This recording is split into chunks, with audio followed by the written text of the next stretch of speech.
Buenas tardes.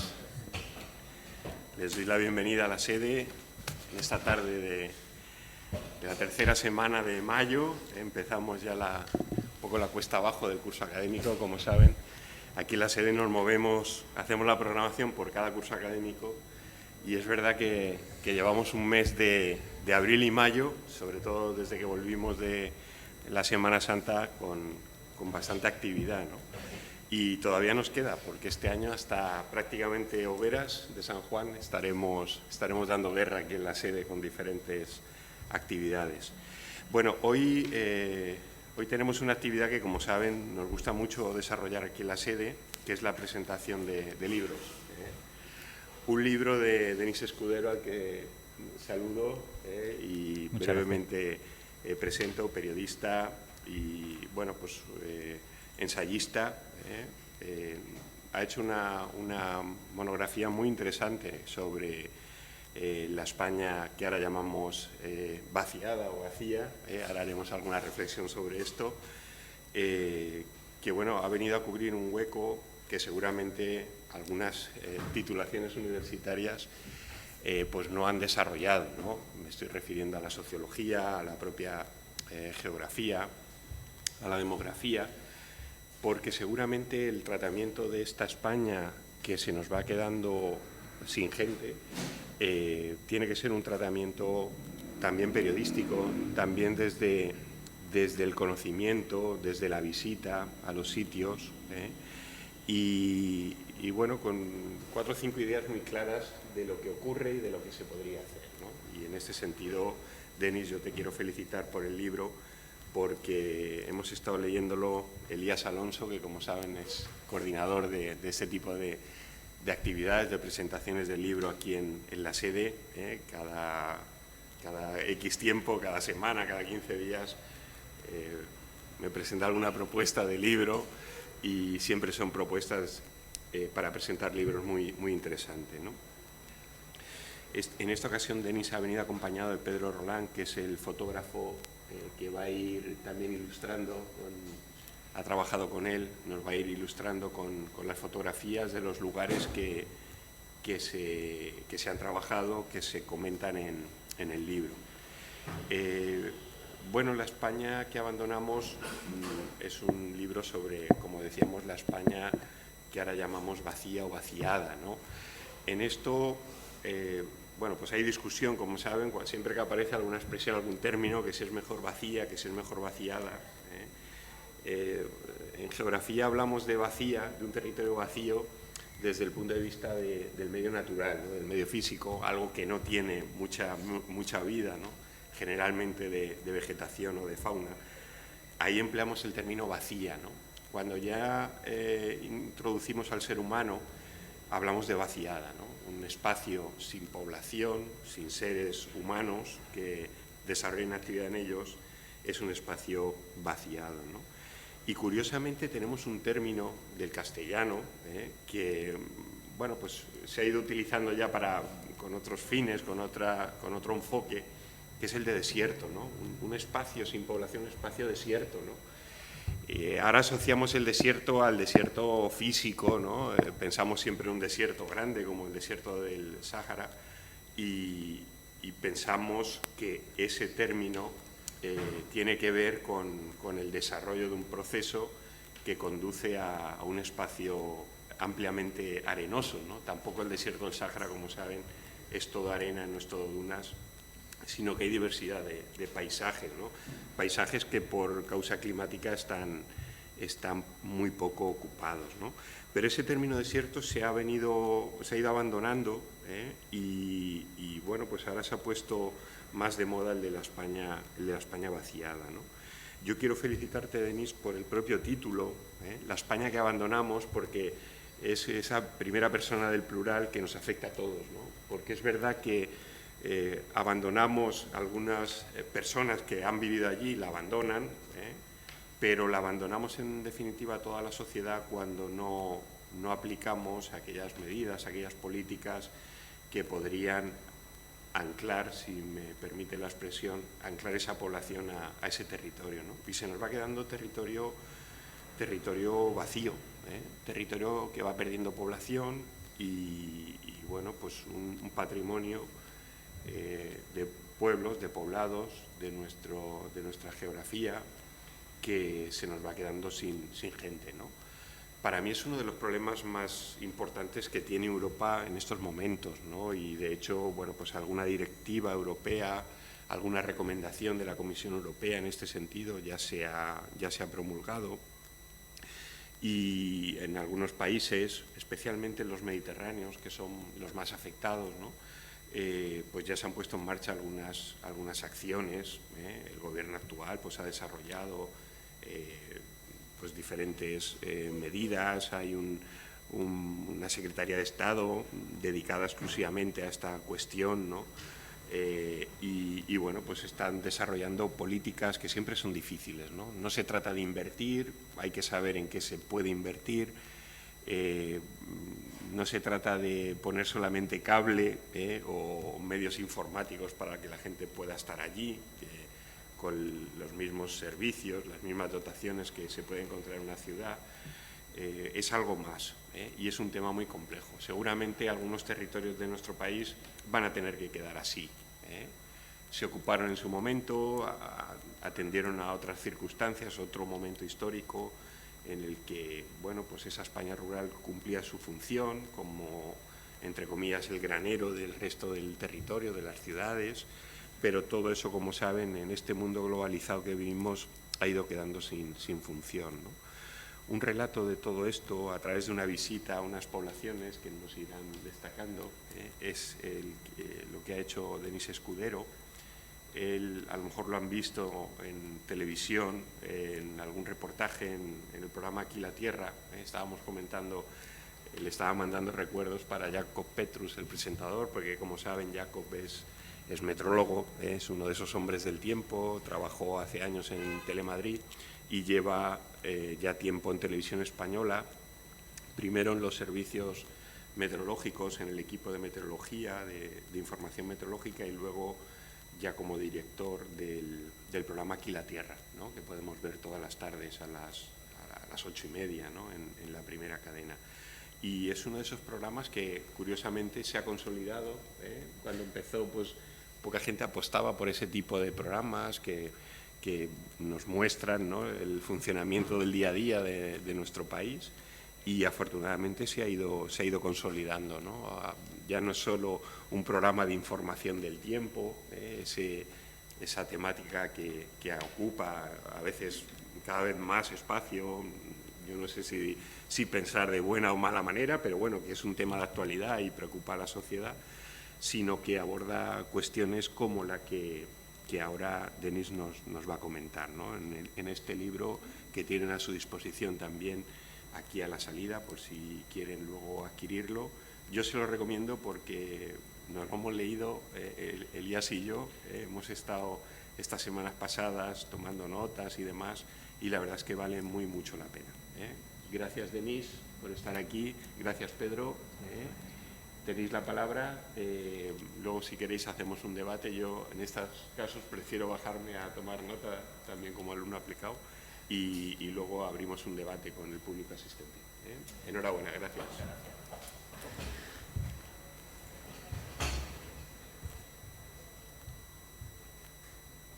Pedro, si quiere... Sí, un segundito. ¿Empezar yo? Sí. Así pues, un segundito que lo pongo. Bueno, pues buenas tardes y gracias a todos los asistentes y los organizadores por esta oportunidad. Bueno, la verdad es que el artífice del proyecto es Denis, y a mí también siempre me gusta matizar que mi, digamos, modesta colaboración es como fotógrafo amateur, porque no soy profesional y también por respeto a la profesión, pues me gusta decirlo. Pero la verdad es que sí, ha sido un proyecto ya que lleva, bueno, que ya finalizó en realidad su andadura del libro hace un par de años. Y nada, y la verdad es que cuando Denis me lo propuso, pues bueno, por nuestra relación de amistad y una serie de cosas, la verdad es que obviamente no le podía decir que no, pero además también en parte era difícil rechazar el proyecto porque en mi caso personal, igual que tantas otras familias españolas, mi historia personal, como decía, y familiar, pues es en gran parte muy similar a las que se pueden seguir en las páginas del libro, ¿no? Contado por sus protagonistas. En mi caso, pues me crié en una aldea gallega hasta los 7 años de edad y luego pues, la familia emigró a Cataluña, que en algunos casos pues, es un camino de ida y vuelta y en otros solo de ida, ¿no? En demasiados casos, lamentablemente, por eso también estamos aquí. Y de hecho, aquella aldea o aquel pueblo de mi infancia en la actualidad tampoco supera ese umbral poblacional que podríamos decir psicológico de los 20 habitantes, ¿no? Que es el que también sustancia la parte del programa, ¿no? de Aquí la Tierra, dedicada pues, a este tipo de poblaciones. Y nada, fue un recorrido de prácticamente algo más de 2.000 kilómetros por carretera en 6 días, que dieron para mucho. Y lo importante al final, yo lo que destacaría es el pozo que te deja, ¿no? Desde el punto de vista, digamos, de las fotografías, pues se pueden destacar muchas cosas, ¿no? Las gentes, los colores casi de la infancia, porque al final una de las cosas que siempre hablamos con Denis también es que todos tenemos un pueblo, o sea que todos tenemos un referente en ese imaginario, tanto personal como familiar como de país, de lo que es el pueblo para nosotros, para la familia, los recuerdos. Entonces, la verdad es que yo intenté, pues como digo modestamente a través de las fotos, pues confeccionar una especie de bitácora visual del viaje y bueno, a ver qué salía de ahí. O sea que... Y la verdad es que los que hayan podido tener la ocasión de leer el libro, pues está plagado de ejemplos y de una playa de personajes que por citar algunos, pues a lo mejor los que más puedan impactar, o en una primera lectura, Dani de Trevejo, que es uno de los más jóvenes, que nos ofrecía todas las explicaciones del lugar, hablando también de su tía, ¿no? Evocando pues esa lucha, ¿no? de la gente de antes por reivindicar la pervivencia del pueblo, ¿no? En La Estrella, Juan y Sinforosa, con un tesón y una resistencia impresionante, que son los dos únicos vecinos que quedan, ¿no? Y obviamente la problemática y la obra en sí que ha escrito Denis, digamos que afecta tangencialmente muchas cuestiones, pero en La Estrella, por ejemplo, alberga una iglesia que es de un patrimonio cultural riquísimo, que cuando falten ellos, pues obviamente será muy difícil que eso se pueda mantener, ¿no? Es uno de los temas que muchas veces pues sobre los que no se pone el foco, ¿no? Pero eso que sucede en La Estrella sucede en tantos otros pueblos, ¿no? También destacar en Villarroya, por ejemplo, que era realmente un ejemplo de unidad de la gente de allí, de la gente que va a lo mejor de vacaciones, algunas semanas en el año, pero Denis lo ilustra en algunos casos, parecen pueblos que diera la impresión de que están esperando a que llegue alguien para hacer uso de ellos e inaugurarlos prácticamente, porque las instalaciones están en un estado de conservación inmejorable muchas veces, la mayoría de las veces, vamos.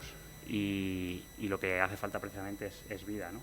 Que se le dé esa vida que las políticas y la propia vida del país en los últimos 60-70 años parece que han ido por otros derroteros, ¿no?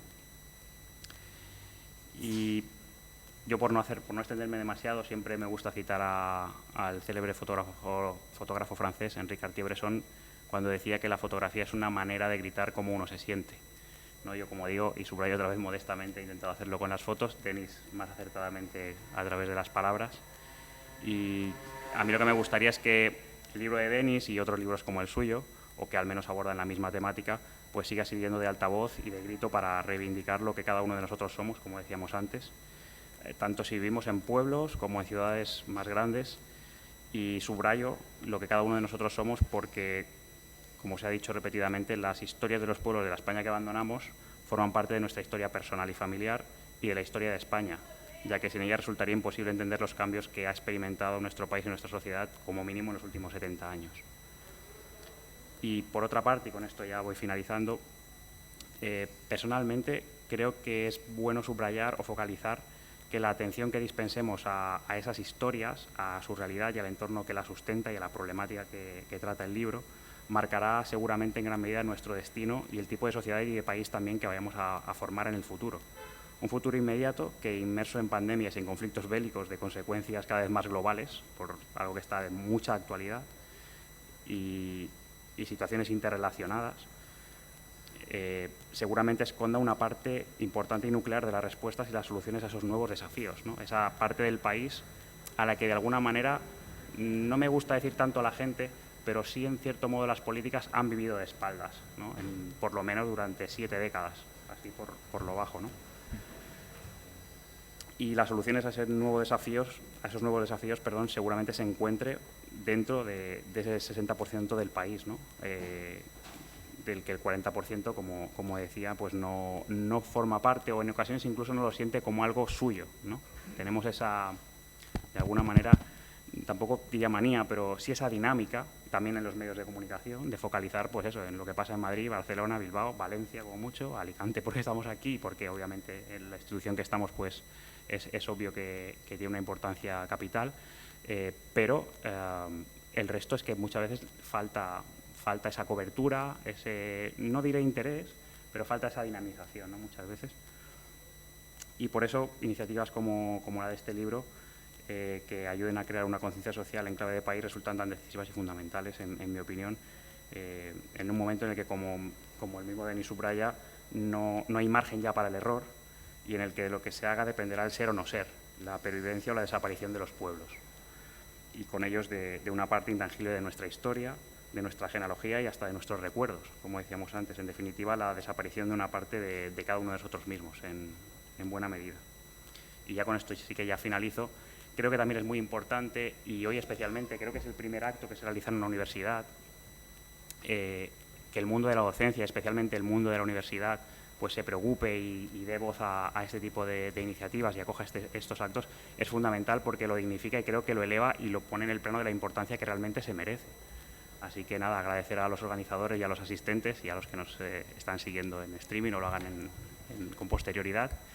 Y nada, espero que disfruten de las fotos, y con esto pues ya le cedo la palabra a Denis, y sobre todo de la lectura del libro. Muchas gracias, Pedro.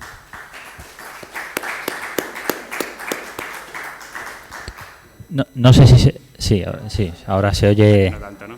Justito, perdón. Yo es que tengo más voz que Pedro, ya veréis. Bueno, nada, lo primero, muchísimas gracias, Pedro. Sabes que me hace mucha ilusión que hayas podido estar hoy aquí. Este es un viaje de dos. Es verdad que uno hacía las entrevistas y escribía, el otro hacía las fotografías, pero al final es un viaje, como él ha dicho, que te deja un pozo interior muy profundo. Fue un viaje muy intenso. Fueron solo 6 días, pero fueron muchos kilómetros, muchas vivencias, muchas historias, muchas vidas que conoces, muchos recuerdos, muchas anécdotas, no todas positivas. Entonces, estoy seguro de que este libro es lo que es, también gracias a Pedro, y estoy seguro de que si tú no hubieras estado, el libro hubiera sido distinto. No quiero decir tampoco mejor o peor, no, seguro que hubiera sido peor y hubiera sido distinto. Entonces, muchas gracias, Pedro, por poder estar hoy aquí y por acompañarme en el viaje. Muchísimas gracias también a la sede de la universidad por invitarnos. De verdad que es un gustazo estar hoy aquí. Como decía Pedro, yo creo que en estos tiempos convulsos que vivimos, últimamente más que nunca por circunstancias, pues creo que estos actos son importantes. Yo siempre lo digo, no tanto para hablar de la presentación de un libro, sino por lo que habla el libro. En este caso es sobre despoblación. Yo siempre digo que en estas presentaciones vengan 5, 10, 15, 20 personas, significa que el tema interesa. Y seguramente interesa a mucha más gente de la que estamos hoy aquí. Y es verdad que el término España vacía es mucho mejor que Pueblos Fantasma, ahora profundizaré sobre ello, pero sigue siendo un término no cargado de optimismo, desde luego no un término positivo. Entonces siempre nos gusta decir que la España vacía no lo está, y que la España vacía todavía queda gente y que interesa mucho este tema. Se ha comentado en la presentación muy acertadamente, bueno, el tema del programa, yo aprovecho aquí para hacer publicidad sobre Aquí la Tierra. La semana que viene hacemos 8 años en antena, que es muy complicado que un programa de televisión dure tanto. Está Saber y Ganar, La Ruleta y alguno más, pero es verdad que es complicado. Entonces es verdad que es un programa que yo creo también que es necesario, y es un auténtico gustazo trabajar en él. Y se ha comentado en la presentación el título, La España que abandonamos. Y me ha gustado porque es esa doble vertiente. Es la España que abandonamos en los años 40, sobre todo 50 y 60, ese éxodo del campo a las ciudades, pero también que abandonamos mirando hacia otro lado, por parte de todos nosotros, por parte gubernamental, administrativo. Se ha mirado hacia otro lado muchas veces con estos territorios, a lo mejor porque no interesaba o a lo mejor porque no preocupaban tanto. Entonces el título venía un poco por ahí. Hay muchos libros, La España vacía, está La España despoblada.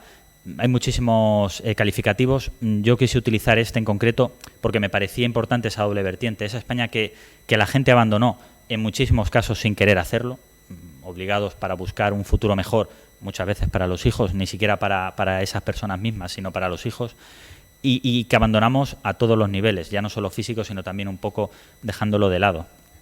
Entonces me ha parecido muy acertada la reflexión sobre esa doble vertiente, porque es esa justa la que se quería reflejar. Voy a leer 4 titulares que han salido en prensa en los últimos años. Hablamos de que este libro se escribió en 2019, aunque siga plenamente vigente, y me temo que lo va a seguir estando en los próximos años, pero bueno, es un libro que se escribió en 2019 y de ahí, del 2020, vienen estos titulares. 3 de cada 5 municipios en nuestro país están en riesgo de extinción. Más del 60% de los ayuntamientos tienen menos de 1.000 habitantes y solo concentran el 3,2% de la población. La España rural se desangra, 5 habitantes menos cada hora.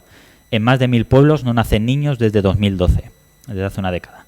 La España sin médicos, colegios ni trenes. Si te pasa algo y tienes suerte, vas al hospital a 60 kilómetros. Si no, te mueres por el camino. Bueno, pues estos son algunos titulares sobre esta llamada España vacía y qué futuro nos espera. Yo digo en el prólogo del libro que estamos ante una tercera gran despoblación, porque primero fue ese éxodo rural, el más conocido, ya sabemos, años 50 y 60, llega la industrialización, ya sabemos, sobre todo la gente que lo vivió, yo lo sé de oídas por padres, abuelos, pero estamos en la España de posguerra, fueron años durísimos, economía de supervivencia, de subsistencia, en el campo se vivía de un día para otro con lo que había, llega la industrialización, llegan nuevos trabajos a las ciudades, el futuro parece estar ahí, está ahí, y la gente empieza a abandonar el lugar donde nació, donde nacieron sus padres, ya no tanto, como decimos, por ellos, sino por su propia descendencia, para que sus hijos tengan un futuro mejor que el que tuvieron ellos, ¿no? Después vino el éxodo urbano, años 70 y 80, jóvenes que iban a estudiar a las ciudades, jóvenes que querían estudiar una carrera y en los pueblos no tenían esa opción, con lo cual el que quería estudiar tenía que irse a una gran ciudad. Lo lógico es que un alto porcentaje de esta gente que se marchaba a las ciudades a estudiar se quedara ahí trabajando, porque era ahí donde estaban los puestos de trabajo, y ya no regresaba al pueblo. Ahora estamos en una tercera gran despoblación, quizás sea la última, que va a impactar en la principal fuente de recursos de estos pueblos, que son las pensiones. La muerte de los jubilados va a cortar el flujo de dinero hacia estos pueblos, que lo único que les mantiene con vida económicamente son las pensiones, porque en estos territorios existe una doble problemática, no lo olvidemos, ese cuello de botella.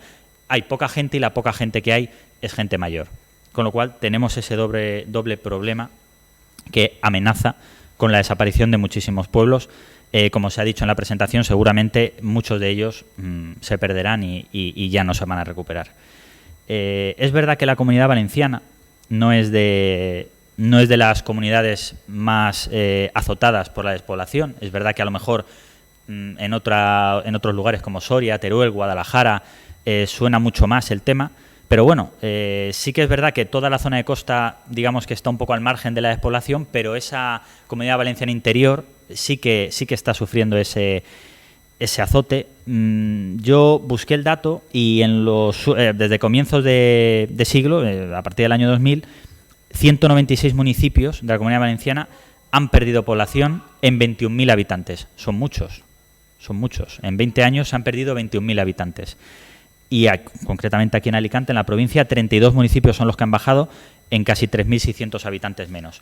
Ya les digo que es por hablar de cifras y desde luego no es un dato muy acuciante, pero bueno, viene a significar que hay pocas provincias que se salven del tema de la despoblación. Madrid y Barcelona quizá y poco más. Como se decía en la presentación, la terminología es importante. Bueno, es importante la realidad, el hecho. Para mí lo importante es hablar de la España rural al final. Lo podemos llamar de muchas maneras. La España vacía. Yo reconozco que esta etiqueta, este calificativo, este titular, hizo muchísimo bien. Sergio del Molino la acuñó cuando sacó su libro y automáticamente supuso un boom. Mucha gente abrió los ojos, mediáticamente llegó, porque al final parece que si no aparece en los medios algo no existe. Apareció en los medios, puso en los medios la problemática, una problemática que ya venían denunciando asociaciones como Teruel Existe o Soria Ya desde el año 2000, pero bueno, Sergio del Molino lo puso a la palestra y la llamó España vacía. Y bueno, es un titular que impacta porque es cierto que hay muchos territorios en nuestro país que están vacíos. A mí me gusta mucho más que lo que había anteriormente. Yo, que nací en los 80, pues durante todos los 80, 90 y un poquito en los 2000, a estos territorios se les conocía como pueblos fantasma. Claro, es bastante más despectivo este término, toda esa carga negativa que tiene. Aparte, todos recordamos en los medios de comunicación, pues eso, años 80, 90, documentales sobre estos territorios con esa música tétrica, esa música triste, melancólica, esos planos de pueblos, de calles vacías, no aparecía un alma, parecía que si ibas hacia allí a visitarlos y te quedabas sin gasolina, pues vamos, poco menos que estabas muerto ya, porque nadie te iba a ir a rescatar en esos lugares tan inhóspitos. Y yo creo que hizo bastante daño. Es verdad que esa es la realidad o cómo se veía estos lugares, pero hizo bastante daño y los propios habitantes lo dicen. Algunos todavía dicen, no, es que nos decían pueblo fantasma y claro, ¿quién va a aparecer? Oye, hay turismo para todo, hay gente que va a Chernobyl y tal, pero en principio no apetece mucho, ¿no?, ir a estos territorios. A mí me gusta más que pueblo fantasma, España vacío, vaciada. Lo que pasa es que yo explico en el libro que no utilizo este término porque los pueblos que aparecen en el libro no están vacíos, no del todo. Es verdad que son pueblos con muy, muy pocos habitantes, pero todavía quedan habitantes. Y al quedar habitantes yo considero que no se le puede llamar España vacía. Luego he leído varios términos, España vacilada, España despoblada. Bueno, yo ya he comentado por qué me gusta más llamarlo España abandonada y así lo puse en el libro. Decía el fotógrafo José Manuel Navia, que tiene un libro tremendo con fotografías se hizo también un recorrido amplio sobre pueblos con muy pocos habitantes, y él decía que a lo mejor el problema de la España vaciada es que no está vacía del todo. A lo mejor habría menos problema si realmente estuviera totalmente vaciada o vacía, entonces ya habría un problema menos, ¿no? No nos preocuparíamos por ello. Y la alcaldesa de un pueblo de Guadalajara, de Orea, Marta Corella, dijo una frase que a mí me gusta mucho, y ella defiende más que España vacía, España donante, porque dice que muchos pueblos llevamos donando nuestros recursos y nuestra sangre durante décadas a las ciudades. Por eso, para mí, somos la España donante. También me parece un buen término. Hablando sobre el libro, ¿qué aporta la España que abandonamos? Bueno, yo le comentaba antes a Elías, que hemos estado un rato charlando, que yo realmente, esta idea surge del programa Aquí la Tierra. Mi compañera reportera Marta Márquez y yo, se nos ocurrió una idea para introducir en la cadena de televisión pública, para poder hablar de ese problema de la España vacía, una sección que se llamaba Menos de 20. No pueblos con menos de 20 habitantes en el padrón o en el censo, que muchas veces sabemos que los padrones o los censos son un poco mentirosos o no reflejan la realidad, sino pueblos en los que vivieran menos de 20 habitantes todo el año. Llamar a ayuntamientos y decir, oye, en invierno ¿cuánta gente estáis? Y si estaban menos de 20 habitantes, pues ahí vamos. Enseguida me di cuenta de que eso daba para más de un reportaje en televisión, porque en televisión el tiempo es oro, el tiempo es muy preciado, y ahí en esos pueblos había muchas historias que había que contar. Me animé a escribir el libro y bueno, es verdad que yo ya había leído La lluvia amarilla, de Llamazares, un pedazo de libro. Todos recordamos el disputado voto del señor Cayo, de Delibes, pero no me había introducido mucho más en esa literatura y decidí que no iba a leer nada hasta que no escribiera el libro, porque pensé que a lo mejor leyendo libros de temática similar, pues dirá, ostras, que esto ya se ha hecho, o es parecido, o vaya, o no. Entonces, no leí nada, escribí el libro y una vez lo mandé a la editorial, empecé a leer. Y bueno, tenemos La España vacía de Sergio del Molino, Los últimos voces de la Laponia española de Paco Cerdá, Quién te cerrará los ojos de Virginia Mendoza, La España despoblada de Manuel Campo Vidal. En la última década se han escrito muchísimos libros y muy buenos. ¿Qué puede aportar La España que abandonamos? Pues yo tenía muy claro que los protagonistas en este libro iban a ser los vecinos. Esos vecinos que se quedaron en los pueblos y que resistieron ese éxodo rural. ¿Por qué? Porque consideraba que no se les había dado la suficiente voz, no se les había hecho el suficiente caso. Consideraba que se estaba empezando a hablar mucho en los medios de la España vacío vaciada, pero pocas veces se les preguntaba a ellos. Y realmente, ¿quién va a saber mejor que ellos la realidad de sus pueblos? ¿Quién va a saber mejor que ellos cómo se quedó el pueblo en los años 50 y 60, cuando esas puertas se cerraban, cuando ese vecino se iba, cuando ese comercio echaba el cierre? Y cómo ha sido ese vivir desde los años 50 y 60 hasta nuestros días en el pueblo. Y sobre todo, qué futuro le espera a ese pueblo. Entonces, quien se acerque a la España que abandonamos, sobre todo lo que va a encontrar, obviamente, me documenté, hablo de la historia de los pueblos y doy cifras, sobre todo los años 50-60 para acá, cómo ha evolucionado la población, que ya os avanzo, no es ningún spoiler, que desciende drásticamente, pero sobre todo va a encontrar historias de vida. Va a haber entrevistas con los auténticos protagonistas, que son los vecinos. Es un libro cargado de recuerdos, de anécdotas, de explicaciones, de lamentaciones también. No es un libro, no es un libro positivo, no es un libro de color de rosa, para eso ya están los libros de autoayuda, que por cierto se venden bastante bien. Tampoco es un libro negativo, catastrofista. Yo, por supuesto, que no quería escribir un libro de ¡ay, qué pena, pobrecillos, los últimos! No, quería que fuera un libro realista, que la conclusión que saque el lector sea eso, la propia conclusión después de escuchar a la gente. Obviamente, no es un libro optimista porque la situación es la que es. También es verdad que, como he comentado en alguna entrevista, estamos en casos muy, digamos, extremos. Son 8 pueblos en los que si no se toma ninguna medida pronto, pues yo me aventuro a decir que en una década no tendrá ningún habitante, seguramente. Parece que esa es la evolución, aunque ahora os hablaré de casos concretos, pero a priori, pueblos con 5 o 7 habitantes, si tú ves la evolución demográfica, es fácil pensar que en el 2030 allí ya no viva nadie. Son casos muy extremos. Luego hay pueblos de 500 habitantes, 1000 habitantes, que también ahora entramos en ellos, en los que pudiera parecer que no es tanta problemática, pero a mi entender sí. Entonces no es un libro positivo, pero sí que creo que el lector, cuando se acerque a él con ojos neutrales, al terminar de leerlo, creo que puede pensar que todavía queda opción o queda esperanza para estos pueblos, que eso también es importante. En alguna entrevista también me han preguntado, esta mañana mismo en la cadena SER, me preguntaban, ¿hay algún nexo en común entre todos los pueblos? Porque claro, ¿realmente hacía falta 8 pueblos? Si realmente, ya sabemos, años 50 y 60, la gente se empieza a ir y el pueblo queda prácticamente abandonado. Eso es cierto, ese es el nexo común. Y hay otro nexo común más. La gente mayor es mucho más pesimista, mucho más catastrofista, ve el futuro mucho más oscuro que la gente joven. Es normal. Estamos hablando de gente que ha conocido el pueblo con 200, 300, en el caso de Portalrubio, casi 1000 habitantes, y hoy en día tienen menos de 20. No son solo las cifras, es esa casa de la derecha donde vivía Paco, que se fue a buscar un trabajo mejor y ya no volvió, esa casa de la izquierda donde vivía Maruja, que se fue y ya no volvió, el bar, la iglesia, la farmacia, la peluquería, la panadería, el médico, el colegio, el cura. Todos estos comercios, servicios que cierran, que se sabe que ya no van a volver a abrir, y esa gente se queda en el pueblo de siempre, el que les vio nacer, el que vio nacer a sus padres, a sus abuelos, pero ya no es el mismo pueblo. Son las mismas calles, estás en el mismo sitio, pero ha cambiado, porque lo que le da identidad a un pueblo, a un lugar, a una zona, son los habitantes, somos nosotros, somos los vecinos. Al quedarse vacío, al quedarse despoblado, cambia totalmente el panorama. Entonces es normal que esta gente, cuando tú le preguntas ¿qué futuro le espera al pueblo?, te diga ninguno. Aquí no se le ha hecho caso a esto desde los años 50, ahora ya no hay salvación. La gente joven es distinto porque ellos ya han nacido, los que han nacido en los 80, 90, claro, han conocido el pueblo ya con muy pocos habitantes. Entonces ellos lo que dicen es, oye, yo vivo aquí, quiero vivir aquí, me gusta vivir aquí, no quiero tener que ir a Madrid, a Valencia, a Barcelona a vivir, yo quiero vivir aquí donde he crecido, donde se ha creado mi familia, y proponen alternativas. Algunas de ellas realizables, otras no, pero es verdad que ven el futuro con otros ojos. Entonces, ese es un poco el nexo común. Lo avanzaba un poco Pedro. ¿Qué va a encontrar el lector en este libro? La historia de 8 pueblos de diferentes provincias, porque sí que queríamos que fuera un poco el espectro más amplio posible. Y va a encontrar, por ejemplo, la historia de Trevejo, es un pueblo en Cáceres, en Sierra de Gata.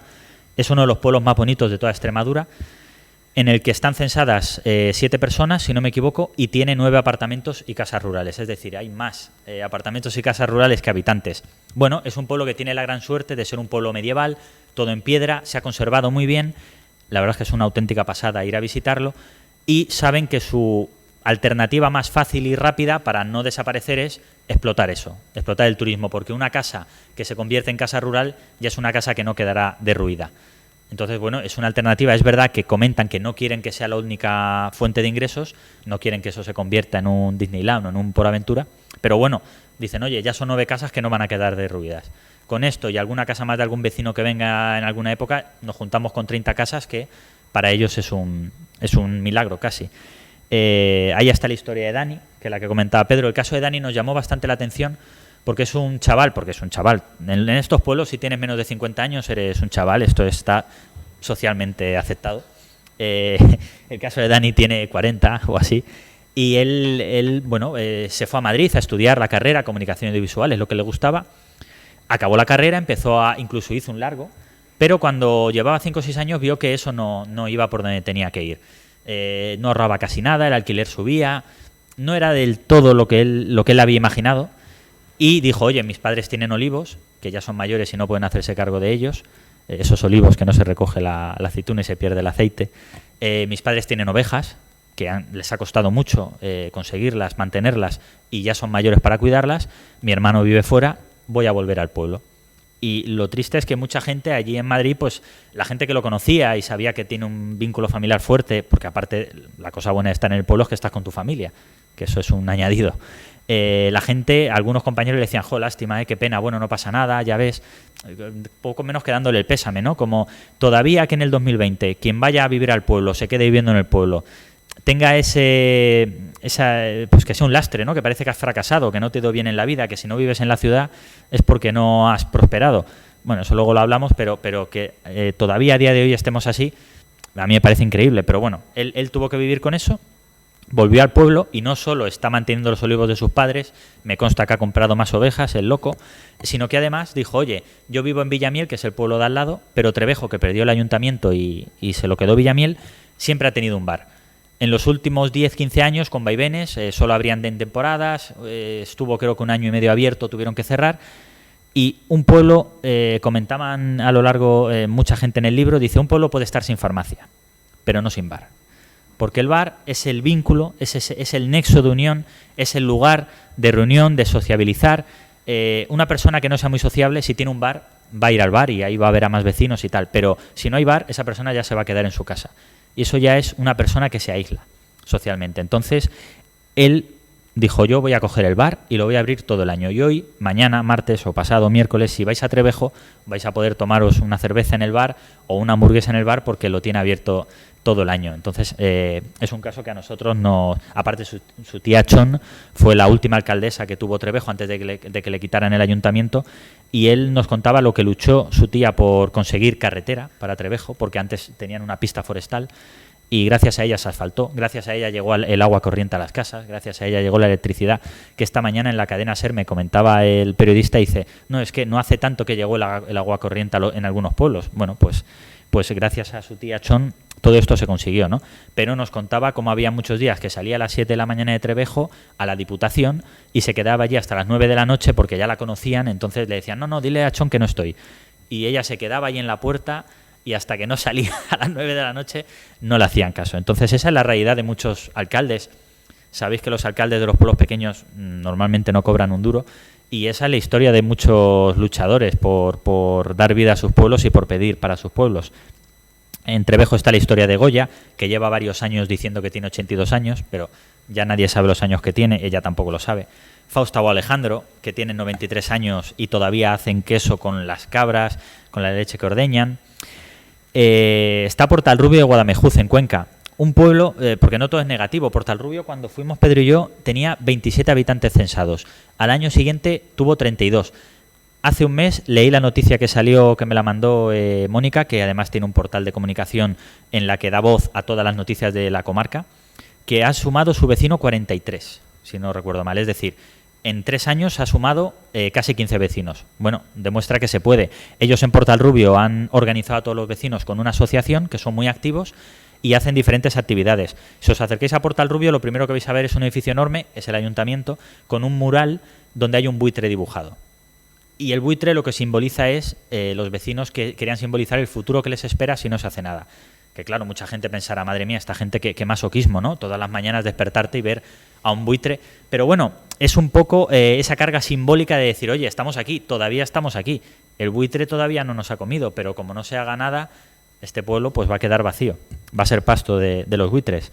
Entre las acciones, una de las acciones que más nos impactaron fue que decidieron recordar la vida que hubo en el pueblo, muchas casas ya derruidas, porque cuando no se mantienen acaban derruyéndose, y es poner muñecos con forma humana y con ropa humana, pero muñecos hechos por los vecinos, en los puntos donde había comercios en la panadería, en la peluquería, en el bar, en la iglesia, la escuela. Y a mí hubo un cartel que vimos en Portarrubio que fue de los que más me impactó, que en la escuela, con 3 o 4 muñecos de niños, una máquina de escribir, colgado en una ventana estaba la frase que ponía: queremos la alegría de la juventud.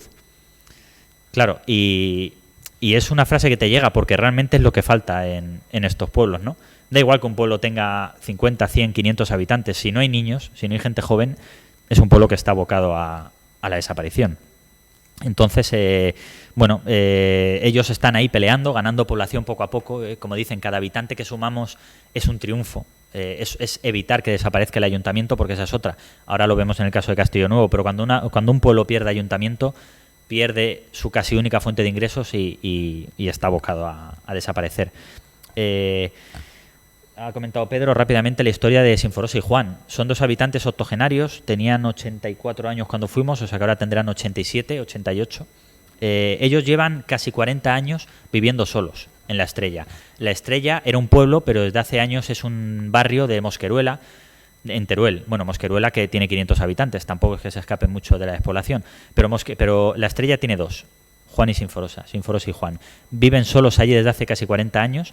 Tienen luz mediante placas solares y agua en casa desde hace muy poquito y nunca han tenido televisor. Ellos tienen una radio porque dicen que la tele te obliga a estar mirando y la radio puedes estar escuchando y haciendo otras cosas. Tienen un pequeño huerto, ellos comen de lo que cultivan en el huerto, más la pequeña pensión que cobra él.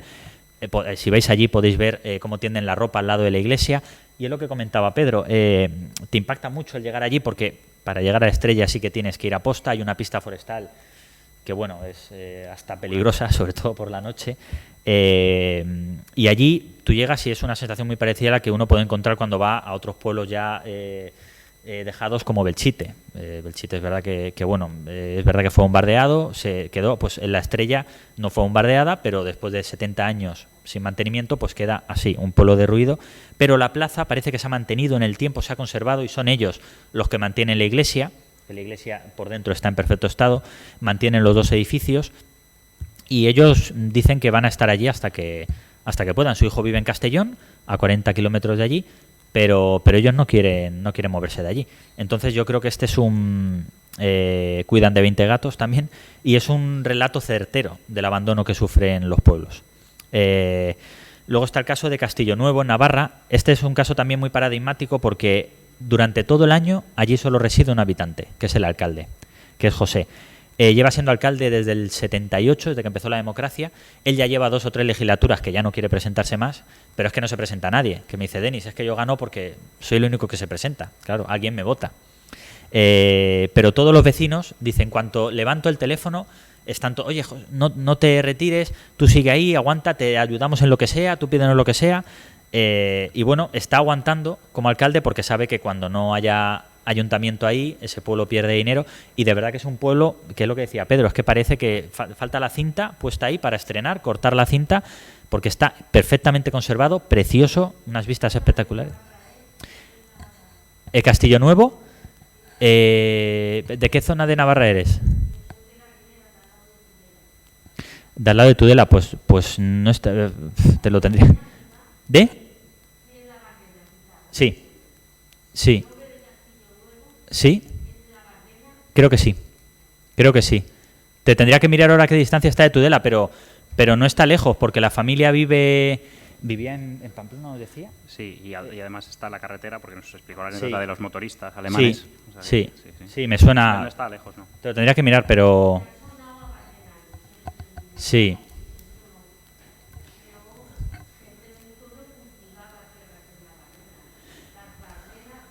Sí, él lo que dice, él dice que ese pueblo sobre todo ha vivido de la madera, del monte, de la madera y de la ganadería. Él de hecho era ganadero. Lo que pasa es que dice que bueno, que ahí en invierno, pues los inviernos muy fríos, mucha nieve, y que había 4 meses al año que realmente no se podía trabajar. Entonces mucha gente se fue a la ciudad a vivir de otras cosas, y él, como era el mayor, alguien se tenía que quedar cuidando la casa y le tocó a él. Pero bueno, él dice que lo lleva con mucho orgullo y que no lo cambiaría por nada. Lo que pasa es que sí que es verdad que, claro, él al despedirnos nos llamó la atención porque nos dijo: yo tengo 2 grandes miedos. dos grandes miedos. Tener que irme del pueblo, porque ya me haga muy mayor o enferme, y tener que echar la llave de mi casa y tener que echar la llave del pueblo, porque es eso, o sea, él sabe que cuando cierre su casa, el pueblo se cierra. Y lógicamente, hay gente que tiene casa, que va los fines de semana, que va en temporadas, pero un pueblo en el que no vive nadie de continuo, pues ya sabemos que al final es un pueblo que no tiene tanto mantenimiento. Aparte, él nos contaba la anécdota de los motoristas. A lo mejor es una tontería, él decía es una tontería, pero a lo mejor no.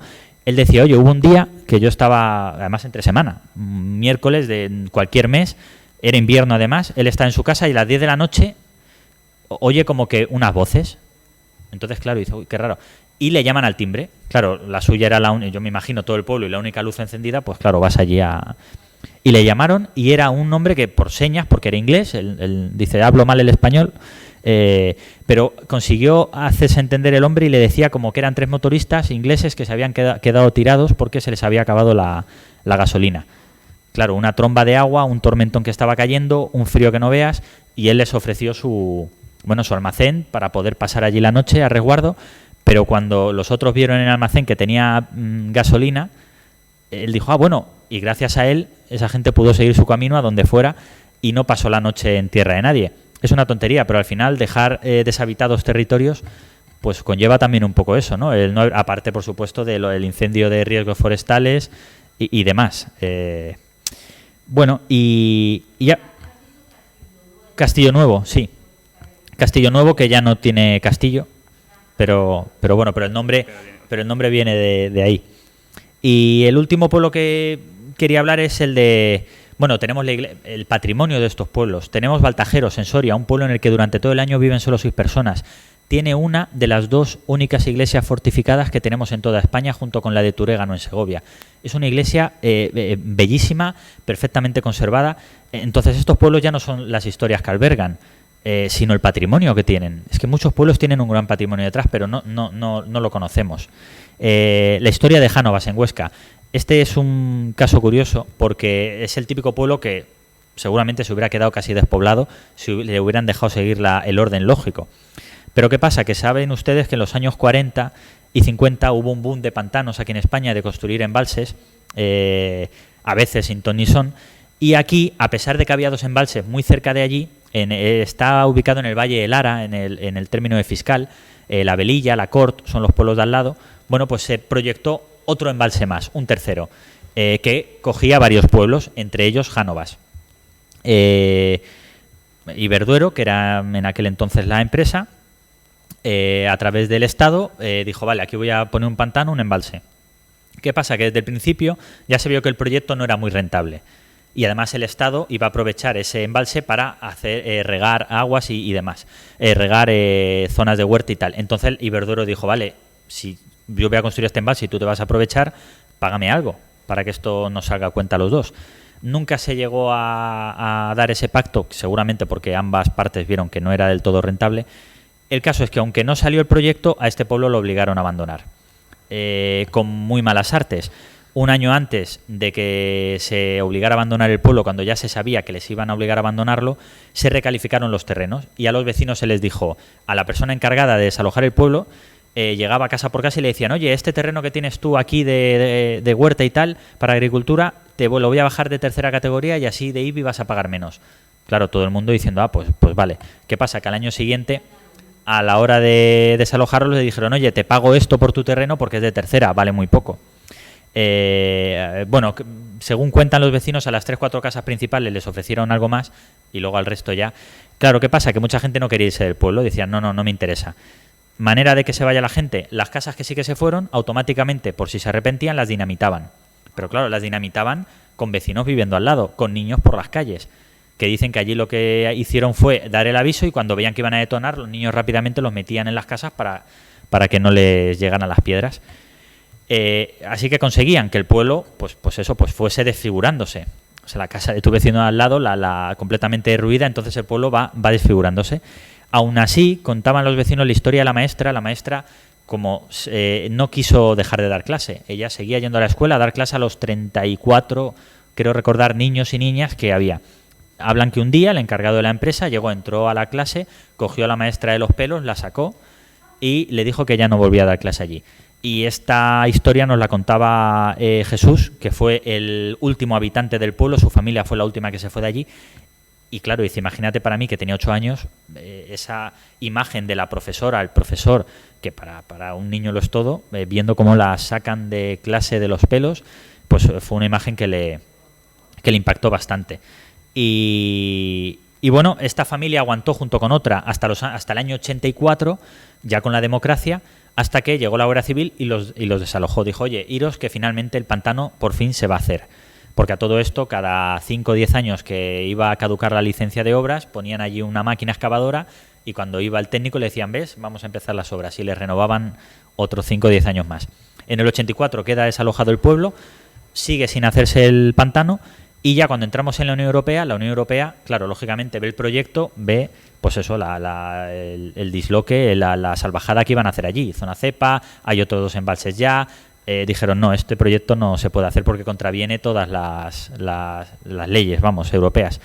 Y aún así, todavía quien lea el capítulo verá que aún se estuvo barruntando un poco, se movieron hilos para, aún publicándose en el BOE la declaración de impacto ambiental negativo, todavía se intentó que el pantano se hiciera. Finalmente no se hizo, y los vecinos lo que han hecho ha sido, los que han podido, recomprar esos terrenos, porque ya no las casas, los terrenos, al precio que a ellos se las compraron, pero con el IPC actualizado. Es decir, han tenido que pagar por esos terrenos más de lo que a ellos les dieron por terrenos derruidos, y ahora están intentando levantar las casas con sus propias manos. Y me consta que este año ya iba a haber 1 o 2 habitantes censados allí. Han conseguido levantar la escuela, la antigua escuela, que la han hecho como centro social, han levantado la torre de la iglesia y han llevado la campana. Ellos decían, no para hacer culto, sino para poder dar santa sepultura a toda aquella gente del pueblo que falleció y que no pudo ser enterrada allí porque el pueblo ya no había nadie. Entonces, bueno, el caso de Jánovas es un pueblo bastante... Es un... Jánovas, en Huesca. En Huesca. Y el entorno es precioso. Está rodeado por el río Ara y parece un pueblo de cuento. Como comentábamos, hay un melón que en el libro se abre un poquito, pero no se llega del todo. Lo comentaba David, que es el alcalde de Jaramillo Quemado, un pueblo de Burgos, porque claro, cuando yo me senté a hablar con él ya traía el discurso preparado, le habrán hecho más de una entrevista, porque aparte es uno de los pueblos, si no el que menos habitantes tiene. Él fue el alcalde más joven de España en su momento, y él ya venía preparado y decía, bueno, es que aquí estamos pocos habitantes, pero no te creas, porque tú has mirado la estadística. Digo, sí, me la he mirado. Dice, claro, es que llevamos 15 años, que bueno, estamos 7 personas, 5 personas, 8 personas, ahora estamos 10, un poco como diciendo que en la última década se mantenían. Pero claro, él me hablaba de otros pueblos como Santo Domingo de Silos, que estaba a 30 kilómetros, y decía, mira, allí un amigo íntimo mío ha cerrado un negocio. Él es panadero, 4ª generación de panadero, su padre, su abuelo, su tatarabuelo. Bueno, ha cerrado el negocio porque él se jubila, sus hijos ya no están en la ciudad, en Burgos, en Barcelona, ya no se van a dedicar a esto. Claro, decía, y ese negocio es un negocio que ya no se va a volver a abrir. Y claro, esa panadería abastecía de pan no solo a Santo Domingo de Silos, sino a los pueblos de alrededor. Y claro, me hablaba de pueblos de 2.000 habitantes que en la última década habían perdido 500. Incluso me habló de un pueblo que en la última década había pasado de 1.500 a 500. Me decía, claro, ¿qué es peor? ¿Que Jaramillo Quemado tenga 10 habitantes y hoy tenga 5, o que un pueblo tenga 1.500 y hoy tenga 500? Claro, es bastante más dramático lo segundo. Y él decía eso, decía, claro, a lo mejor no son pueblos que están en riesgo extremo de desaparecer, 2.000 habitantes, 5.000, 500, pero claro, en una década o como mucho 2, estos pueblos van a estar como está hoy Jaramillo Quemado. Porque, volvemos a lo mismo, la falta de comercios, la falta de servicios, la falta de infraestructuras, lo que hace es que la gente se vaya de estos pueblos. Así que es un problema que en el libro no se toca demasiado, porque en el libro sí que me centro en estos 8 pueblos, pero de aquí a 10, 20 años podemos estar hablando de pueblos que hoy en día no los consideramos como España vacía. Claro, tú hablas de España vacía, un pueblo de 2.000 habitantes, y no es correcto, pero en una década o 2 pueden serlo. Aquí hablamos ya más que del libro de despoblación, y yo cuando hablo de despoblación, y en el libro lo comento, es lo necesario que son los pueblos para la vida en las ciudades. Siempre digo que hay que poner en valor lo rural. Lo hemos visto con la pandemia. Justo antes de la pandemia, no sé si recordáis, hubo una gran concentración de agricultores en Madrid. La gente salía al ministerio, salió a las calles de toda España a pedir un precio justo para para el producto, para lo que les llega a ellos, ¿no? Lo comentábamos, una naranja, tú compras un kilo de naranja a 5 euros, pero a lo mejor al agricultor le dan 10 céntimos por kilo y no le interesa casi ni recogerlas, ¿no? Se pierde las patatas este año. Ahora nos hemos enterado que el cereal, con los campos de trigo y cereal que tenemos, sobre todo por La Mancha, pues lo traemos de Ucrania. Entonces, claro, yo creo que hay que poner en valor. Hay que poner en valor la agricultura, la ganadería, la pesca. En pandemia lo hemos visto. ¿Qué es lo que no ha parado? Pues no ha parado el sector primario. La gente de campo no ha parado, ha seguido, y gracias que no han parado, hemos seguido teniendo comida en los supermercados. Hemos visto cuando el paro del sector del transporte, las consecuencias que puede tener. Bueno, el sector primario es importantísimo en España. Decía Manuel Campovidal, yo estoy de acuerdo, se relaciona mucho la España rural con el campo, la agricultura, la ganadería, y no es solo el campo. Hoy en día tenemos medios para industrializar también la España rural. No, quiero decir, no estamos en los años 50 y 60. Ni tiene por qué ser esa agricultura, ni tiene por qué ser esa ganadería. Obviamente la vida del ganadero es dura, es un trabajo de 24 horas, 7 días a la semana, pero no tiene por qué ser el mismo trabajo del de hace años. Y sobre todo no se tiene por qué vivir solo de eso en el pueblo. Pero, por supuesto, la agricultura y la ganadería va a ser la base de la España rural. Y es importante que lo sea, porque incluso hablando del turismo que hemos hablado con Elías el rato que hemos estado antes, ¿qué es España? Es un país que potencia mucho el turismo, la gastronomía, ya, pero es que la gastronomía viene del campo, es lo que decimos. El tomate no lo venden ya envasado en el Mercadona, el brick no viene, la leche no viene en brick, viene del campo. Entonces, es importante que pongamos en valor en nuestro campo, España, que siempre ha sido un país muy potente en este sentido. Aparte de eso, yo tengo aquí un dato que siempre me gusta decir, es un dato que no aparece mucho porque es muy difícil cuantificarlo y muy difícil decir que es debido a. Pero bueno, sí que está claro que hay 38.000 defunciones asociadas a problemas respiratorios en los últimos años en nuestro país. Bueno, esos problemas respiratorios muchos vienen de la contaminación. Y la contaminación en las grandes ciudades está empezando a ser un gran problema. Yo creo que ese poner en valor lo rural, por supuesto que hay que respetar a quien quiere vivir en las ciudades, y hay gente que le encanta vivir en las ciudades, pero es que la vida tal y como la conocemos hoy en las ciudades es en parte muchas gracias al campo. Si el campo no existiera, la vida en las ciudades tal como la conocemos no podría existir. Entonces, por eso también hay que ponerlo en valor. Me preguntaban esta misma mañana, claro, el libro se escribió en época prepandemia, no estaba la pandemia, pero en todas las entrevistas, como se publicó ya con la pandemia, esta mañana me preguntaban, ¿la pandemia ha supuesto una vuelta al campo? Bueno, pues durante la pandemia, es verdad que justo antes de la pandemia estaba viendo como un goteo de gente que volvía a los pueblos, pues eso, ese término ruralita o neorrural que a ellos lo detestan. Decía, no sé, yo soy el mismo cuando vivo en la ciudad, cuando vivo en el pueblo. O sea, no me pongáis etiquetas. Pero es verdad que la gente que podía teletrabajar, mucha gente se iba al pueblo, la que podía, pero estamos hablando de un sector muy pequeño. Llega la pandemia. Claro, todos de repente buscamos aire puro, buscamos esos paseos, buscamos lugares donde no estén tan masificados. Y claro, miramos a los pueblos, a nuestros pueblos. Aparte del turismo de interior, aparte de esa España desconocida para muchos, también miramos a los pueblos. ¿Qué pasa? Que yo creo... Es una pena decir esto, pero para mí, es una opinión personal, la pandemia es una oportunidad perdida. ¿Por qué? Porque ahora que parece que la cosa está más controlada, está habiendo una vuelta a las oficinas. Es decir, yo os aseguro que las carreteras de Madrid vuelven a estar exactamente igual, vuelve a haber el mismo tráfico, la misma contaminación, los alquileres, si en algún momento bajaron, pues esto fue un poco como el sueño de Resines en Los Serrano, un sueño corto, pero vuelven a subir. Y entonces, claro, la pandemia, que era una gran oportunidad para apostar por el teletrabajo, que hay países que desde los años 80 y 90 ya se viene fomentando, en nuestro país no, pues hemos perdido esa oportunidad porque tú no te puedes ir a vivir a 400 kilómetros de tu puesto de trabajo si en la oficina te dicen, bueno, vete, pero a lo mejor en 6 meses tienes que volver. O vete, pero el lunes y jueves vienes presencial a la oficina. Claro, no te vas a ir a vivir al pueblo. Si realmente fomentáramos el teletrabajo, estoy convencido de que muchísima gente se iría a vivir a un pueblo porque además es que les apetecería y hay ganas de hacerlo. Pero claro, si no se dan esas facilidades, el trabajo desgraciadamente está en las ciudades, que eso es uno de los... Bueno, ese es el principal problema.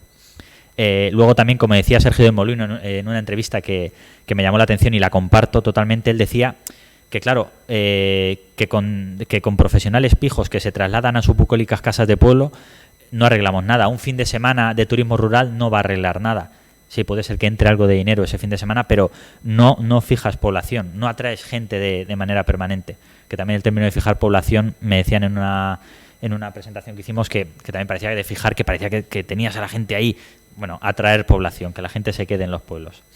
¿Se puede evitar todavía la desaparición de estos pueblos? Bueno, es verdad que en el libro, como os decía al principio de la charla, son casos muy extremos, son casos muy complicados. Yo creo que comentaba en un artículo que escribí para el foro que Next Educación hizo en el Senado. Yo creo que hay que aprovechar que ahora el viento sopla de cara. ¿A qué me refiero? Como os decía, en los años 2000 surgieron asociaciones como Soria Ya, Teruel Existe, pero claro, eran pequeños grupúsculos.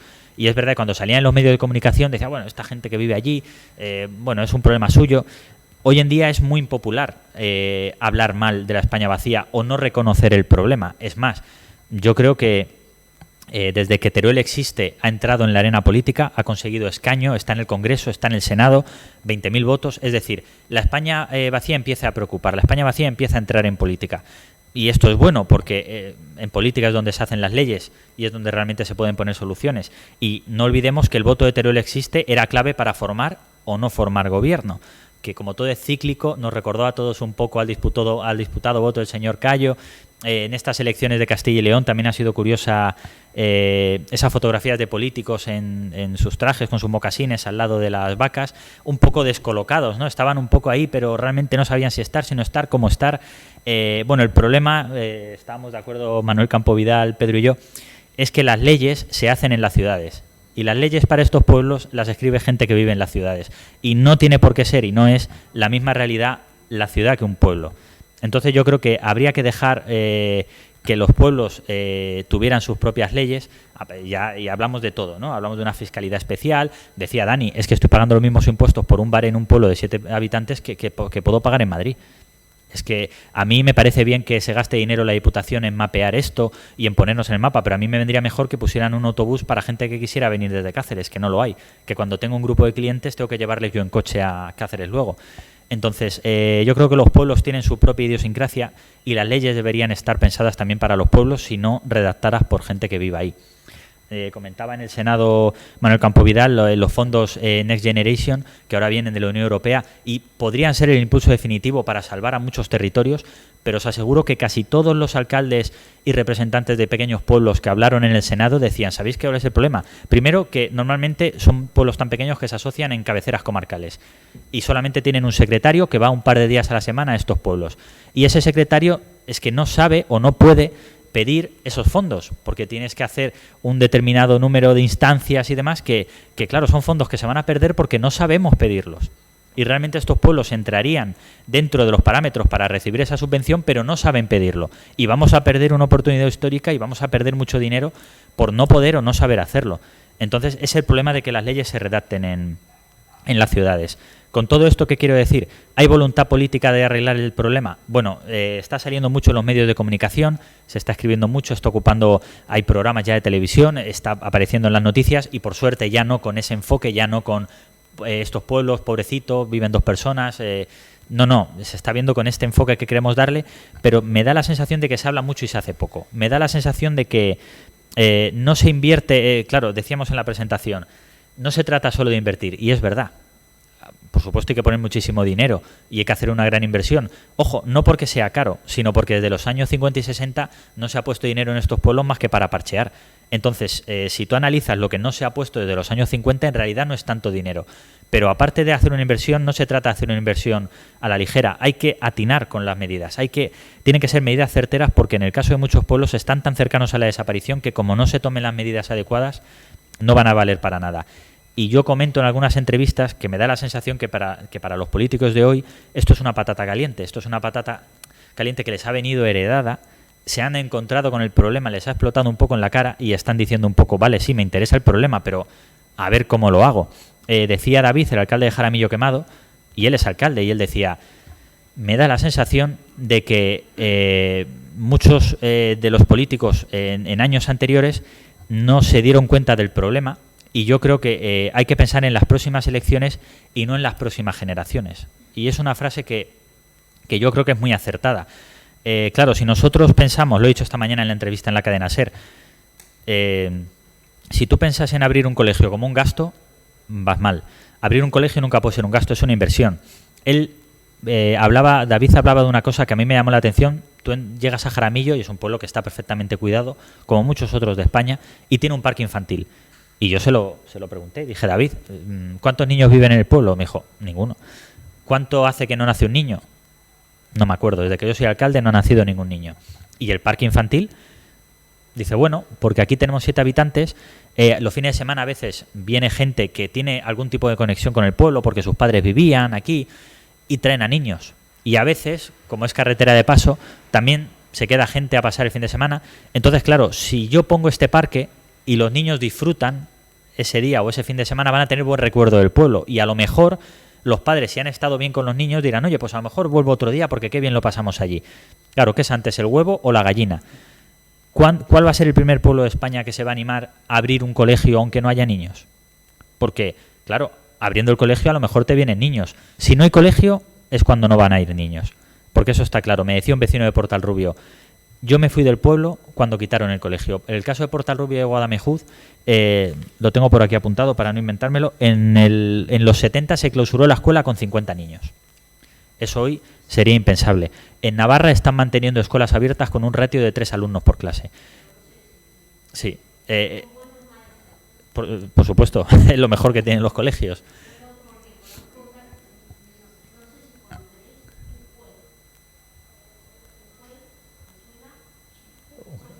No.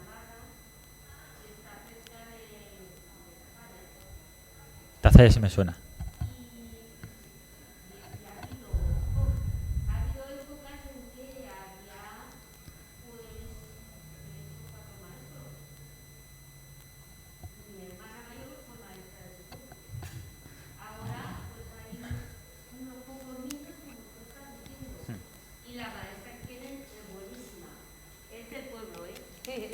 Sí. Es que para hablar hay que poner el micrófono. Vale, como nada, se está termino retransmitiendo. ya. Sí, Nosotros- termino ya la intervención y pasamos por supuesto, a las preguntas. Nada, pues os comentaba eso, que es eso, en los años 70... Sí.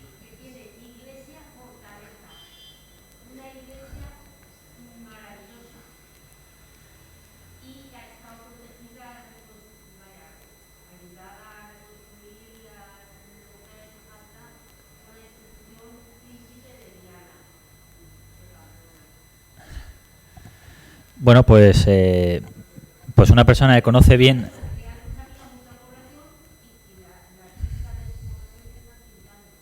Sí, y que es una cosa que damos ya por asumida.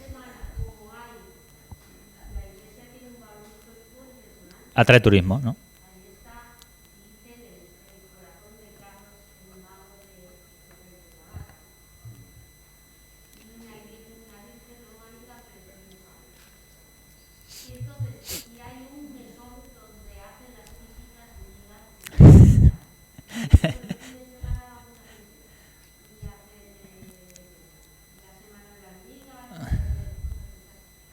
Pues sí, pues es eso. Hablamos de los años 70, que parece que haga una eternidad y fue antes de ayer, y en los años 70 se cerraban aquí en España colegios con 50 niños, que eso hoy en día no se haría.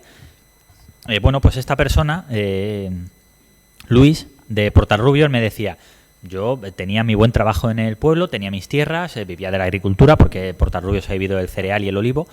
Pero claro, ¿qué pasa? Cerraron la escuela y entonces tenía que llevar a sus 2 niños a la plaza del pueblo a las 6:30 de la mañana para que el autobús que pasaba los recogiera y los llevara al colegio más cercano después de 40 minutos de travesía. Y decía, es que había muchos días que llegábamos a las 6:30 y el autobús ya se había ido. O típico día que te retrasaba 5 minutos y ese día los niños no tenían escuela. Entonces eso fue lo que le obligó a irse. Que además me acuerdo que su caso decía, es que hubo vecinos del pueblo que no me entendieron y que casi se enemistaron conmigo porque decían, si tú tienes una buena posición aquí en el pueblo, si es que tienes ya, pero yo no puedo estar así con... Entonces, es simplemente para que veamos la importancia de una escuela o un colegio. Entonces yo desde aquí, en las presentaciones que hacemos, abogo por eso. Oye, el primer pueblo, el primer alcalde que sea valiente y diga, oye, con ayuda, con subvenciones, no tengo ningún niño en el pueblo y quizá no lo vaya a tener nunca, pero abro una escuela. Y quizá también sea un símbolo de una escuela sin niños, pues un poco para denunciar, ¿no?, la situación.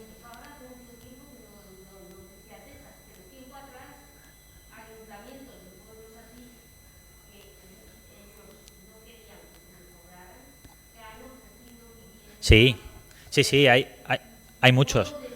Hay muchos. Oh, un caso, pero no, no es exactamente lo que estamos diciendo. Cuando fuimos a Villarroya, Salva, el alcalde, nos comentaba que el pueblo de al lado, que ya quedó deshabitado, que también nos decían no da buen rollo tener un pueblo al lado que está totalmente deshabitado. El último edificio público que se abrió en ese pueblo fue la escuela, pero nunca llegó a ir ningún niño, ¿no? Pero bueno, esto estamos hablando de los años 70. Bueno, pues nada, para terminar, como os decía, creo que es el momento de ser valientes. No se trata solo de invertir, de invertir. Siempre hablamos de inversión en estos territorios, no de gasto, porque si hablamos de gasto, obviamente a lo mejor es un dinero que no se puede recuperar, pero es que el dinero público no es para hacer negocio, es para dar mejor vida a los ciudadanos. Entonces, hay que hacer una inversión correcta, una inversión acertada.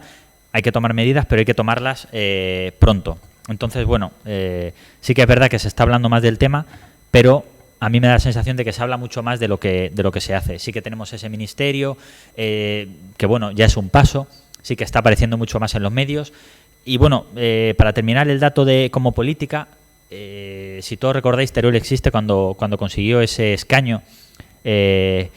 La primera medida que Teruel existe, el primer proposición de ley que puso sobre la mesa Teruel existe, sabéis que en los últimos años en política hay polos muy opuestos, hay posiciones muy enfrentadas, es muy difícil que se llegue a acuerdo, por no decir que no se llega a acuerdo, ni siquiera en pandemia con la renovación de los estados de alarma se pudo llegar a una renovación fácil de eso. Está muy polarizada la política últimamente en España. Bueno, pues la proposición de Teruel existe, tuvo todos los votos a favor y solamente un grupo se abstuvo, que no votó en contra, que se abstuvo. Entonces, es solamente como ejemplo de que la España vacía no solo interesa, sino realmente pone de acuerdo a la gente. Es muy impopular decir que la España vacía no existe, o que es un problema de 3 o 4 personas, o que, bueno, que es de 4 pelagatos, de 2 asociaciones. No, la España vacía es un problema, está afectando la vida ya en las ciudades y existe, y estamos perdiendo territorios, estamos perdiendo pueblos que seguramente podrían salvarse si se pusieran las medidas adecuadas. Ya para terminar, me hacen mucho, sobre todo en las entrevistas, me preguntan mucho, oye, ¿qué medidas hay para evitar la despoblación? Pero bueno, es que si yo las tuviera, pues a lo mejor, claro, ya las habría puesto en práctica. Pero sí, en el libro yo, en el prólogo, sí destaco me impactó mucho cuando vi el programa de La Sexta, de Yanis de la Serna, el programa de Enviado Especial, porque él viajaba a tierras altas de Escocia, a las Highlands, y él comentaba que en medio siglo ha aumentado la población rural en un 22%. Allí pasó lo mismo que aquí. Años 50 y 60, llega la industrialización a las ciudades y estas zonas empiezan a despoblarse. El gobierno se da cuenta de ello y dice, oye, no podemos perder población o tanta población. Tenemos que conseguir que gente se quede y mantenga estas tierras porque también dependemos de ello.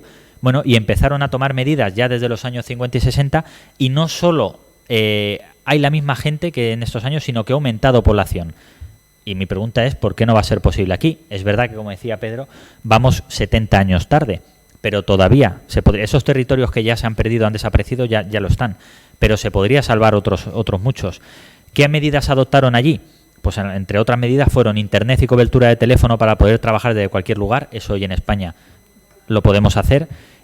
Autoconsumo, energía limpia, renovable, barata, fijaos en España si tenemos capacidad para energías renovables, aprovechamiento del turismo rural y del ocio, trabajo para todo el mundo, escuela pública, servicios básicos garantizados, un parque industrial en cada pueblo para captar emprendedores, para que no se vaya el talento, para que se queden, búsqueda de un relevo generacional en el campo. Nosotros estamos mucho en el campo, hablamos con agricultores, con ganaderos en el programa, tenemos un problema muy serio de relevo generacional.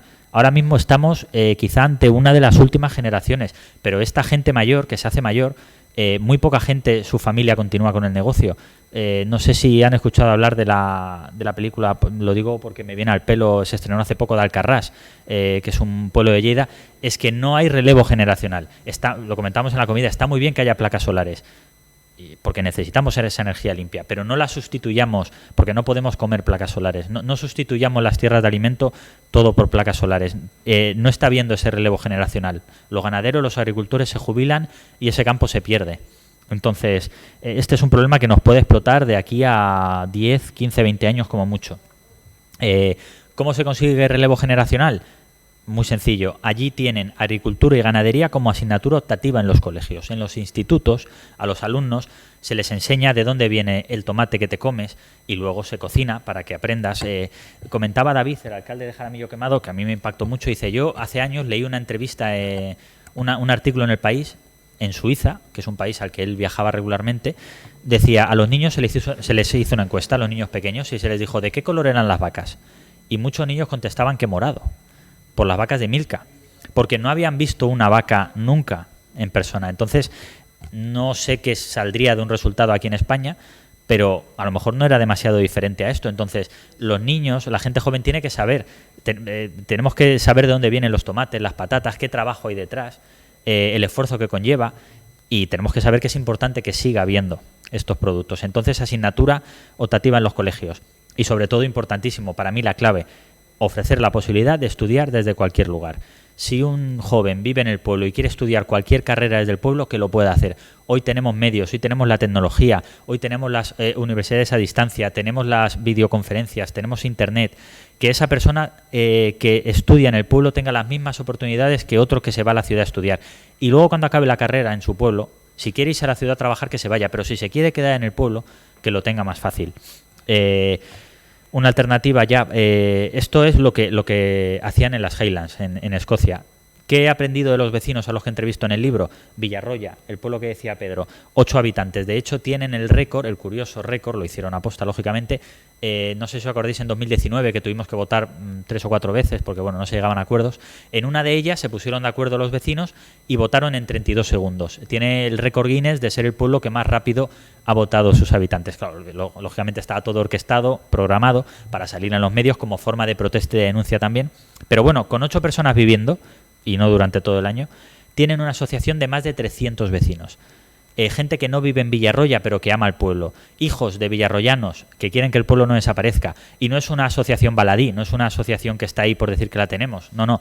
Todas las semanas hacen actividades, se reúnen, el horno del pueblo lo han restaurado, lo han hecho asociación y han asfaltado las calles, han puesto las placas a las calles, han restaurado la iglesia, han llevado electricidad a las casas. Mantienen tradiciones, dijeron que estuvieron a punto de perder la fiesta tradicional de sacar al Cristo en brazos porque solo había 2 vecinos y no podían con el Cristo. Bueno, pues han mantenido tradiciones, incluso han recuperado otras que se habían perdido, danzas, canciones. Entonces este pueblo no va a desaparecer, aunque solo vivan 8... No, en La Rioja, el de La Rioja. Es una manera de mantener a los pueblos, aunque no viva gente en los pueblos. Lo que hablábamos, la escuela en Portalrubio, hay que abrir escuelas. Un pueblo sin escuelas es un pueblo sin futuro. Y luego, por dar la nota positiva, leí hace un par de meses la noticia de Argelita, que es un pueblo de 160 habitantes en Castellón, que consiguió recuperar la escuela que llevaba 47 años cerrada. Ahora tiene 11 alumnos. Se trata de alumnos que estaban escolarizados hasta el curso pasado en Fanzara y en Onda, que debían recorrer unos 40 minutos en autobús para llegar a la escuela o regresar a casa. De nuevo, la historia de Portalrubio en los años 70, hoy en 2020. Bueno, pues 47 años después, esta escuela ha abierto. Entonces, se demuestra que sí que se puede. Para terminar, hay gente que me decía, incluso en un pueblo en Villarroya, me decían, no, es que esto me da miedo, decía la gente de los pueblos, que la despoblación pase como con el cambio climático, que sea una moda. Y yo le decía, no, es que precisamente el cambio climático y la despoblación no son modas. Para mí una moda es algo que surge muy pronto, escala rápido, está muy poquito tiempo en la cúspide y rápidamente baja y se olvida. Que últimamente vivimos en la sociedad de las modas, de todo rápido. Bueno, pues para mí la despoblación, como el cambio climático, no es una moda. Es verdad que hay negacionistas, hay gente que no quiere ver el tema del cambio climático, pero está ahí y cada vez nos afecta más y nos empieza a afectar en la vida diaria y más nos va a afectar, es decir, que cada vez se va a hablar más de ello. Para mí con la despoblación va a pasar lo mismo. Yo os aseguro que el libro está escrito en 2019, estamos en 2022, tiene la misma o más vigencia y estoy seguro que en el 2030 tendrá la misma o más. Entonces no es una moda, es algo que está causando un gran impacto en nuestra sociedad y que cada vez lo va a causar más. Para mí en los años 50 y 60 se cometieron 2 grandes errores con los pueblos. El primero fue pensar por parte de administraciones, gobiernos, que los pueblos se salvarían solos. Ya hemos visto que no lo hicieron, que muchos desaparecieron. Y el segundo gran error fue pensar que si los pueblos caían, bueno, que no pasaría nada, que no importaba. Estamos viendo que también es un error. Si perdemos los pueblos, perdemos la calidad de vida en las ciudades también. A mí me gusta dar el dato de que Madrid, que es una ciudad en la que no sé si alguno vivís allí o tenéis familia, bueno, pues Madrid es una ciudad que de verdad que parece que no cabe nadie más. Bueno, pues Madrid tiene 3.300.000 habitantes. Tokio tiene 40 millones. Como dato, la densidad de población de Tokio es de 14.000 personas por kilómetro cuadrado, mientras que la de Madrid a día de hoy es de 5.500. Es decir, que por poder, la capital española podría triplicar la población. Es decir, podríamos estar hablando de 10 millones de personas. Pero claro, a mí me dan sudores fríos de imaginar cómo se viviría ahí. Un 10% de la población española es la que ocupa el 70% del territorio y es la que se encarga de la sostenibilidad del 100% de las reservas de agua y oxígeno para el disfrute de todos los que vivimos en la ciudad y, por supuesto, de gran parte de nuestra reserva alimentaria. Tenemos que poner en valor los pueblos. Tenemos que devolver el prestigio y el estatus que se merecen estos pueblos. Como decía casi al principio de la charla, no puede ser que en el año que estamos, 2022, todavía alguien que viva en el pueblo sea visto de menos que alguien que viva en las ciudades. Hay que quitar ese estigma de los pueblos, hay que poner en valor lo rural. Me comentaba Dani que los pueblos son el lugar perfecto para vivir para los niños. Todos tenemos recuerdos. Nuestros mejores recuerdos seguramente estén en pueblos. Son los mejores lugares para la infancia. Y también es curioso el dato porque es como cíclico, ¿no? En la infancia nos encantan los pueblos, nos encanta ir allí. Llegamos a la adolescencia y la edad adulta y aborrecemos los pueblos porque realmente ahí no hay nada. Nosotros queremos ir a discotecas, la moda, lo moderno está en las ciudades. Pero luego llega una edad que a cada uno le pilla distinto, ¿no? Pero que de nuevo extrañamos los pueblos y volvemos a ella, a los pueblos. Y yo le comentaba al Chato, ¿no? Que es un habitante de Villarroyo, un vecino, le decía: pero qué paradoja, ¿no? Tú te vas del pueblo a la ciudad para conseguir una vida mejor, para ganar dinero, para ahorrar dinero, y cuando ahorras dinero vuelves al pueblo a comprar una casa, que lógicamente no lo haces por inversión, lo haces por sentimiento, con el dinero que has ganado yéndote a la ciudad. Pero bueno, es verdad que a veces la vida es cíclica, que los sentimientos son esos, y es verdad que se produce esa vuelta al pueblo. Entonces, yo creo que los pueblos están en nuestro pasado, está en nuestra infancia, pero también está en nuestro futuro. Yo creo que en ellos están las respuestas. No puede haber pueblos sin gente, pero tampoco gente sin pueblos, y no podemos dejar que se pierdan. Muchas gracias.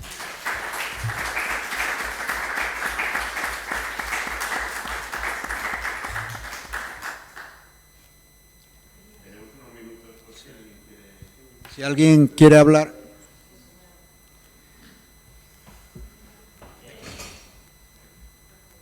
Hola, buenas tardes. Sube si quieres por si hay alguna pregunta. No, creo que se me oye perfectamente. Sí. Bueno, que es que yo he pensado como en falta una magnitud que, por lo menos yo mentalmente la combino con la despoblación, porque es lo opuesto, que es la inmigración. Y entonces, pues claro, una cosa que uno puede pensar es inmigrantes que llegan a España y que podrían a lo mejor estar interesados en... Y bueno, no es que lo piense yo es que he oído también que ha habido iniciativas de pueblos donde se ha ofrecido casa, algún tipo de tierras, no sé, en condiciones a lo mejor de usufructo. Entonces, claro, a ver, es una idea que parece muy lógica, imagino que tiene bastantes dificultades, luego a lo mejor la relación entre los nativos, por así decirlo, y los... Entonces me gustaría si pudierais aportar algún testimonio de cómo ha funcionado esto y de si se ve por ahí una posible línea de actuación, o sea, que gente que viene de inmigrante pues pudiera tener un futuro en estos pueblos. Sí, bueno, pues mira, me gusta que hagas esa pregunta. Yo en el libro, en estos 8 pueblos en concreto, no había ninguna iniciativa para repoblarlos de esta manera, pero sí que estoy metido en muchos grupos de Facebook, a raíz sobre todo de escribir el libro, y sí que me consta que hay muchísimos grupos de Facebook, en redes sociales, que hacen llamamientos precisamente para esto. No solo la típica oferta que a veces sale en redes de se ofrece trabajo en el bar del pueblo y casa pues prácticamente regalado por muy poco alquiler, sino iniciativas para repoblar los pueblos, de hacer llamamiento de gente, de ofrecer trabajo. Luego hay un caso muy curioso, en el caso de Portalrubio, que es un pueblo de Cuenca, nos decían, había un vecino que vivía en Huete, bueno, 2 chavales jóvenes que vivían en Huete, y nos decían, dice, no, si aquí lo que falta es gente, es mano de obra. Dice, nosotros ahora mismo, en Huete es famoso el pepino, dice, queremos empezar a cultivar tomates, un proyecto de regadío y tal. Dice, pero no lo hacemos de momento porque no tenemos mano de obra. Y hablaban de, pues eso, nada más nos hablaron de sueldos de más de 1.000 euros, 1.200, 1.300 euros. Dice, oye, pero no conseguimos que gente joven venga a trabajar al campo. Necesitamos quitar las piedras para dejar el campo practicable, necesitamos mano de obra para conseguir este cultivo.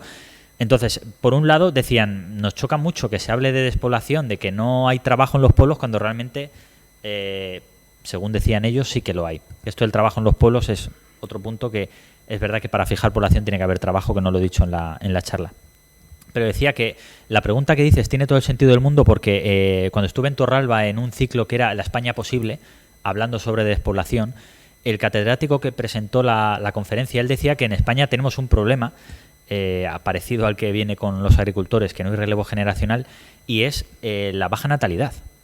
O sea, quiero decir, yo no me sé los datos exactos, pero tenemos un problema muy grave de baja natalidad. En España hay más defunciones, muchas más defunciones. Bueno, España es un país envejecido, cada vez más envejecido. Estamos viendo el problema para cuadrar las pensiones y además no hay nacimientos. Entonces, el catedrático decía, porque claro, le preguntan, ¿cuál es la solución? Decía, pues a la gente joven que tenga hijos. Pero claro, no es fácil tener hijos. Y él nos hablaba, ¿qué pasó en los años, principios de los 2000 hasta que llegó la crisis de 2008-2009? Hubo mucha inmigración. Vino mucha gente migrante, mano de obra, que se afincaron en España para sector servicio, para sector primario. Claro, ¿qué pasa? Que llegó la gran crisis, mucha gente vio que perdía el trabajo y, lógicamente, esa gente vuelve a su lugar de origen.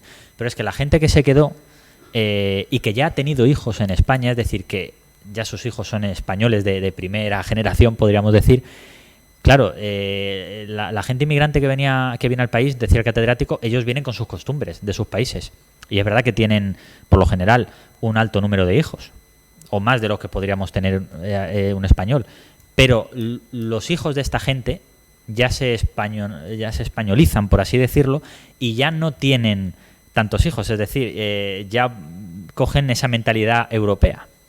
Entonces, el cuello de botella del que hablábamos, de poca gente y gente mayor, lo que tú comentas es un problema muy grave porque en España no hay casi nacimientos y bueno, y hay que buscar una solución también. Y los pueblos es el caso más vistoso.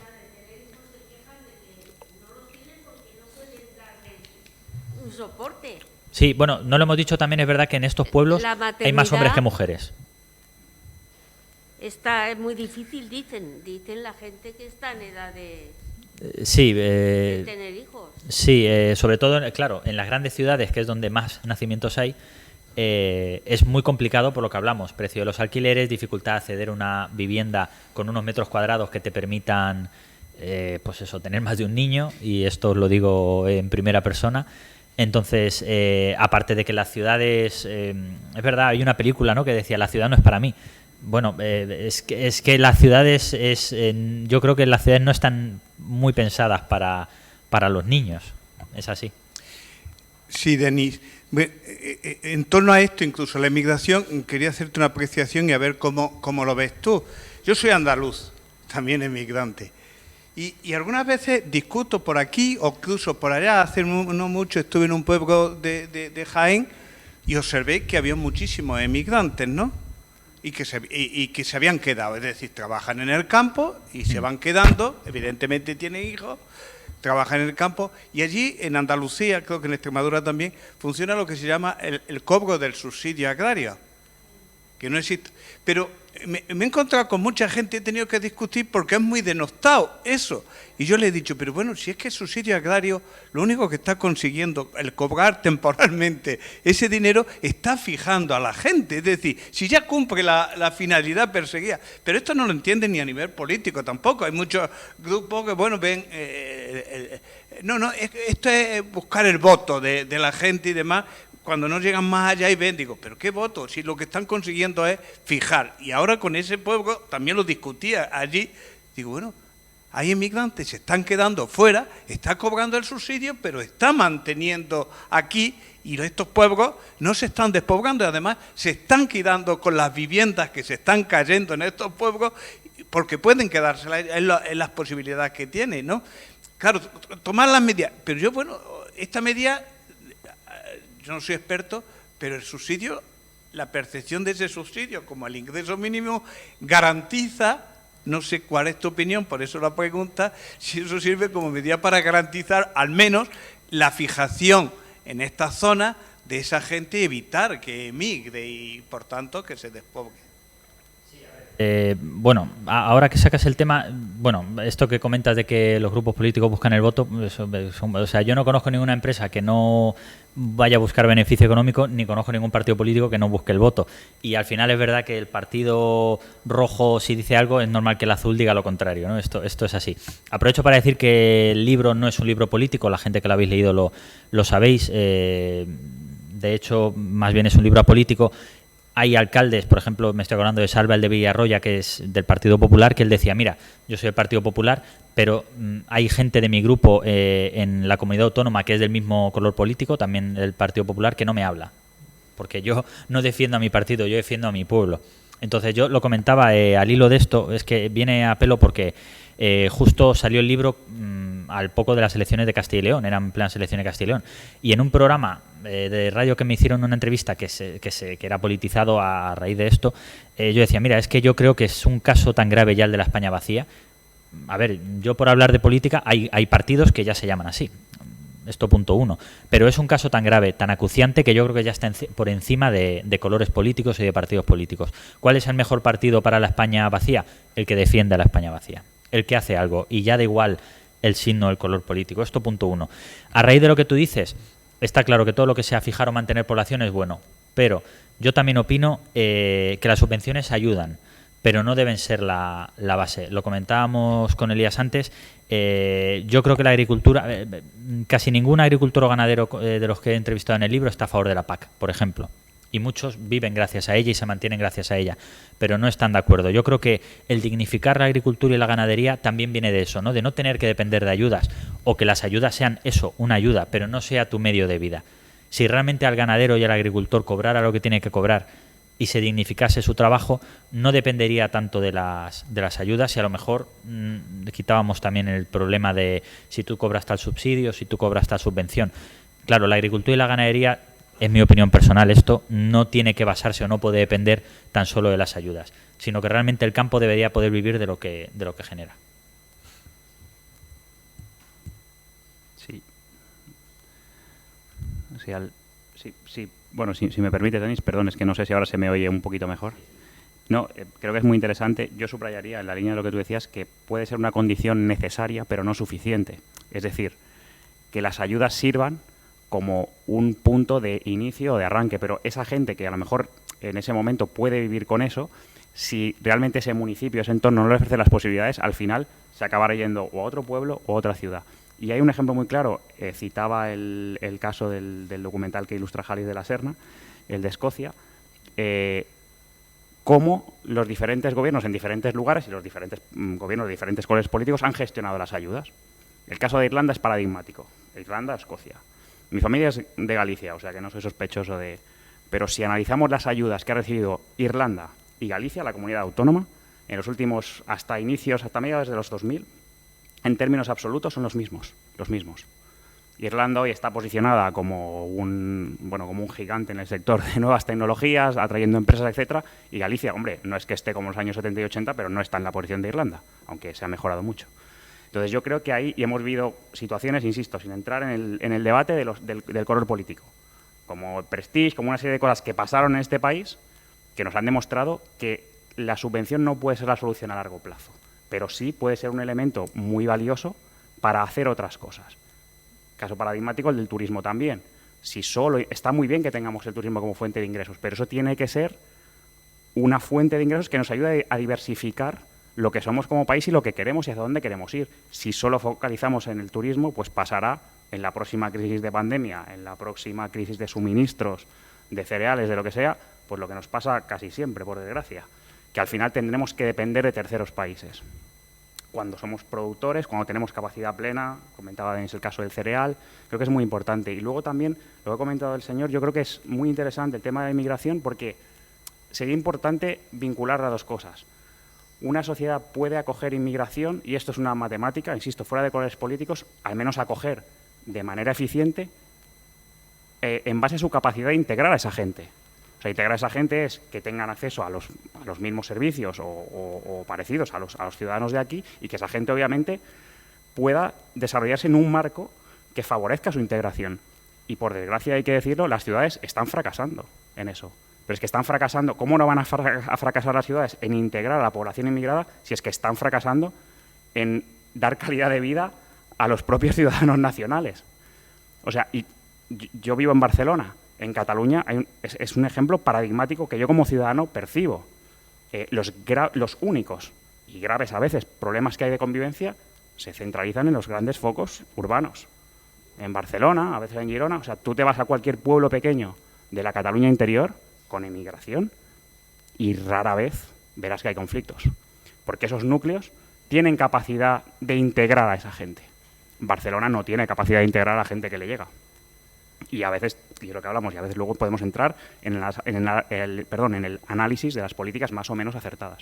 Entonces, yo creo que todo eso, por eso hablábamos antes, que muchas de las respuestas, o parte de las respuestas para los grandes retos que tenemos como país, residen, yo creo, en esa parte del país que se ha olvidado, ¿no?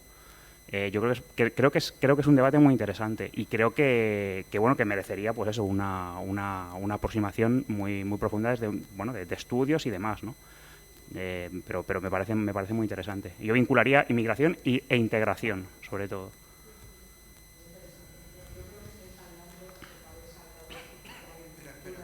Ay, perdón. Nadie, ¿no? Que yo creo, ya ves, que habéis hablado de agricultura, y la agricultura no está valorada, o sea, no tiene precio. Él está recogiendo, vamos, lo puedes contar. Ha dado un titular que yo vivo de los campos abandonados, que me ha gustado mucho. ¿No? Me ha gustado el titular, no la idea. Claro, o sea, él vive de los campos abandonados que está repartiendo. Pero eso aquí en esta provincia pasa. Pero aparte, quien tenía una ayuda con los almendros, aquí nos han cortado los almendros, con la sileya. Entonces es muy difícil aquí vivir de la agricultura. Entonces estáis como poniendo en valor el tema de la agricultura. La agricultura no funciona, ¿sabes? O sea, no funciona porque no hay agricultura, o sea, difícilmente. O sea, yo soy de un pueblo donde viven de la agricultura, o vivían de la agricultura, tres familias nada más. Entonces, os estoy oyendo, turismo rural, no, agricultura. ¿Qué agricultura? Si no se puede vivir de la agricultura. Claro, por eso decíamos, bueno, sabe Elías que tenemos un documental pendiente ahí de... por eso decíamos y hacíamos hincapié, y Manuel Campovidal yo creo que lo clava cuando dice: la España rural es la España de la agricultura, es la España de la ganadería, pero en el siglo en el que estamos no puede vivir solo de eso, porque si vive solo de eso vamos a seguir exactamente igual que estamos ahora. Como mucho, lo que vamos a hacer es mantenernos, pero no vamos a ir a más. Entonces, lo primero, que no viva solo de eso. ¿Qué es la base? Me parece perfecto, porque estas zonas rurales, su base siempre ha sido esa, pero que haya más, que haya industrialización, parques tecnológicos, trabajo, vale, decían en Burgos, yo entiendo que el 80% del trabajo tiene que estar en la ciudad, en Burgos, porque es la ciudad, pero el 20% restante que se obliga a empresas a abrirlas en pueblos de alrededor, para no concentrar todo en una cabecera comarcal. La agricultura, nos decían en Baltajeros, en Soria, decían, no, aquí siempre se ha cultivado patata, cereal. A lo mejor es el momento de pensar en otros cultivos que hoy económicamente son más rentables y que por las condiciones climatológicas sí tienen salida como solución. Luego, no puede ser lo que comentábamos con Elías. Este año ha habido cultivos de patata que no se han recogido, ha habido cultivos de cebolla que no se han recogido porque recogerlas era más caro que luego lo que le iba a quedar al agricultor. Eso es lo que no puede ser. Y sobre todo no podría ser, porque ya habría un problema gravísimo de base, si el consumidor la comprara muy barata. Y ahí tendríamos un problema de base, porque tú estás haciendo, es como si tú eres una empresa y haces cajas de zapatos, y esas cajas de zapatos luego las vendes más baratas de lo que a ti te cuesta producirla. Esa empresa va a quebrar. Eso es inviable a corto o medio plazo. Pero no ese es el tema. El tema es que las cajas de zapatos se están comprando caras. Y después de esta última crisis que estamos viendo en los supermercados, yo creo que raro es quien me diga que no ha visto que casi todos los productos le han subido en la cesta de la compra. Y si no se han subido será aquí, porque yo os digo el precio de lo que costaba la empanada de atún, que era 2,99 y ahora han subido a 5 euros. El pan Bimbo costaba 1,35 y ahora son 1,68. La leche ha subido. El aceite, por supuestísimo. Se está poniendo al precio del azafrán casi. Entonces, sí que los ciudadanos, el consumidor final, pagamos por ese producto y hay que pagarlo. Cuando estuvimos grabando el tema de Alcarrás, nos comentaban los actores de Alcarrás de la película, realmente son agricultores, no eran actores. Y ellos comentaban, nos comentaba el equipo, los cámaras, los técnicos de sonido, cuando han estado aquí, que ya nunca más van a mirar la etiqueta de lo que cuesta un melocotón o una cereza, por el trabajo, el inmenso trabajo que lleva cultivarlo durante todo el año, depender del tiempo, de que no te caiga una helada, que precisamente este año les han caído 3 días de helada y han perdido el 80% de su producción, 500 millones de kilos echados a perder, las horas de trabajo de sol a sol. Claro, ya no vamos a mirar el precio, pero es que no consiste en eso. Es que da igual que el melocotón cueste 3 euros el kilo u 8, si al agricultor tú lo compres a 3 o a 5, le lleguen 10 céntimos. Ese es el problema. Yo creo, y es mi opinión, que al agricultor le debería llegar un porcentaje fijo de a lo que se vende ese producto. Y obviamente si se vende a 2 euros le llegará menos que si se vende a 5. Pero lógicamente si se vende a 8, que le llegue más. Entonces yo creo que ese es el problema. No puede ser que haya cultivos que no se recojan porque sea más caro recogerlos que lo que le van a pagar al agricultor. Exactamente. Dicho a las claras, estamos tirando comida. Y yo creo que no estamos para tirar comida en un país que produce tanta como España. Bueno, y otra cosa, que en los años 80 hubo un tipo de población, o sea, los llamados, no sé si los podíamos llamar hippies o así, que se fueron al campo, ¿no? Y ahora hay otro tipo de población que vuelve al campo también, ¿no? Entonces, un poquito, o sea, está ese poquito de gente. Y sí, son, bueno, eso. Sí, que vuelven a los pueblos. Vale. Sí, ya os digo, antes de la pandemia, lo sé porque decir, me dedico, trabajo en los medios de comunicación y sé que ya se estaba hablando mucho de esas personas que volvían al campo, pero era como a modo anecdótico, ¿no? Como esta gente, oye, que se ha cansado de vivir en las ciudades, tiene la posibilidad de teletrabajar, ahí empezábamos a escuchar ese término antes de la pandemia, y volvían, pero eran, no sé qué alcalde lo dijo, gotas en el océano. Eran casos muy esporádicos, muy paradigmáticos, muy especiales, con un puesto de trabajo muy singular que le permitía hacerlo. Y, por supuesto, la gente que se iba, hay que escucharles. Sí que decían, oye, yo aquí vivo de lujo, mucho más tranquilo que en las ciudades, pero le faltan muchos servicios a estos pueblos. Y mucha gente no se va a vivir a los pueblos, aun teniendo la opción de hacerlo, porque faltan servicios para estos pueblos. Vuelvo a repetir, si tú abres colegios, si pones farmacia, si abres un bar, si tienes una panadería, es más fácil atraer a gente que si no tienes nada. Bueno, yo no sé cómo está en Madrid, es que a lo mejor Madrid es otro mundo, pero aquí en Alicante, en todos los pueblos hay, o sea, la escuela se cierra cuando hay poquitos niños y el maestro se va, pero hay escuelas en todos los pueblos. Yo no sé Madrid, pero aquí todos los pueblos tienen colegio. Hay muchos pueblos de España que, o sea, hasta 3 alumnos. Bueno, yo te digo, 3 alumnos. Estamos en Alicante. Yo te digo o sea, a partir de 3 alumnos se cierra, pero lo que es la infraestructura de la escuela está. ¿Sabes? Sí, la infraestructura de la escuela está, pero claro... o sea, cuando hay menos de 3 niños, se cierra. Claro. Pero si luego... Disculpa, sí, es lo que ha pasado en Argelita. Ajá. La escuela es la misma que la que hace 47 años, que lleva 47 años cerrada y se ha conseguido abrir.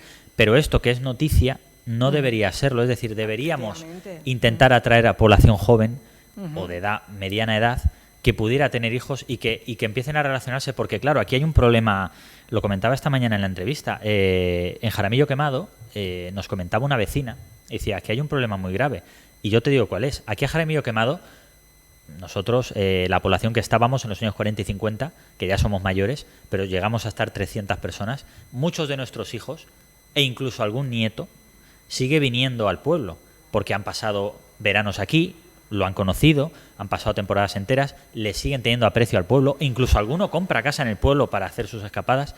Pero claro, ¿qué pasará cuando los hijos de esos hijos que han nacido ya en Madrid, en Barcelona, en Bilbao, ya no tengan ningún nexo ni ningún contacto con ese pueblo.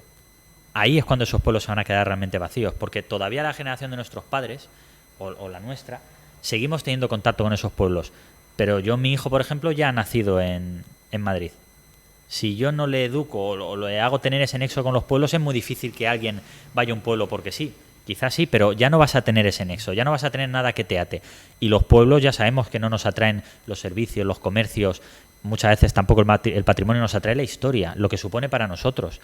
Ese volver al retorno que dicen en muchos pueblos, ese gastarte 100.000 euros en una casa que sabes que como inversión es una ruina porque no lo vas a recuperar nunca, pero es lo que a ti te llega. Y luego lo que comentabas de hippies en los 80, también Manuel Campo Vidal en su libro habla que se llegó a hacer hasta caravanas del amor en los años, no sé si recordáis, de que se llevaban a mujeres en caravanas, que bueno, eso hoy en día yo creo que, vamos, dilapidarían al que tuviera idea, pero se llevaban caravanas llenas de mujeres, porque además esta población es mayoritariamente masculina, es así. Hay muchos más hombres, no hay tanta mujer en estos pueblos, entonces se llevaban caravanas a estos pueblos, pues oye, pues para ver si un poco, yo creo que era el mític de la época, ¿no? A ver si de ahí salía el amor y se repoblaba un poco. O sea, quiero decir que iniciativas ha habido varias y muy diversas, pero realmente que fijen población o que ayuden a establecer población, no muchas. Bueno, vamos a ver, es que por un lado no hemos hablado mucho del libro, entonces yo quería os recomiendo leerlo por eso. Os recomiendo leerlo porque me ha gustado, no solamente por lo que nos transmite, que es lo que ha explicado en la exposición, sino cómo está enfocado, que me recordaba mucho a los clásicos libros de viajes, de Viaje a la Alcarria o de Campos de Níjar, de el espectador o el visionario o la persona que llega, se entrevista.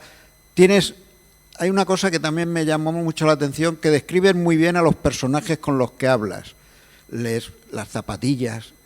Entonces, eso, los deportivos, los no deportivos, mira, ahí lo estamos viendo, los calcetines, no calcetines. Entonces, eso es una forma que me gustó mucho del libro, ¿no? Es un poco también como aquel de la mochila, el señor la Bordeta, que iba por la...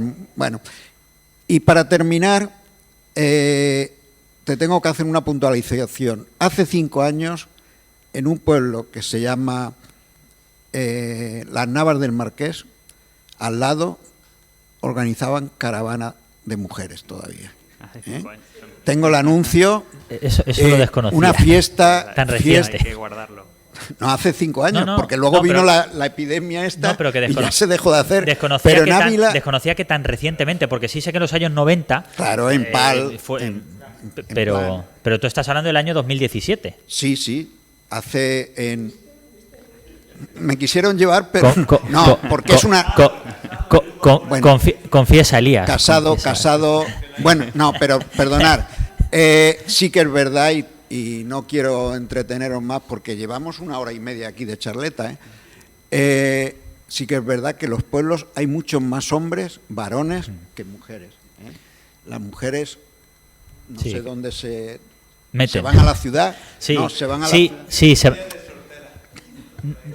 se van a la ciudad, y Manuel Campo Vidal decía que podía ser porque la vida en los pueblos era mucho más dura para una mujer sola que para un hombre solo.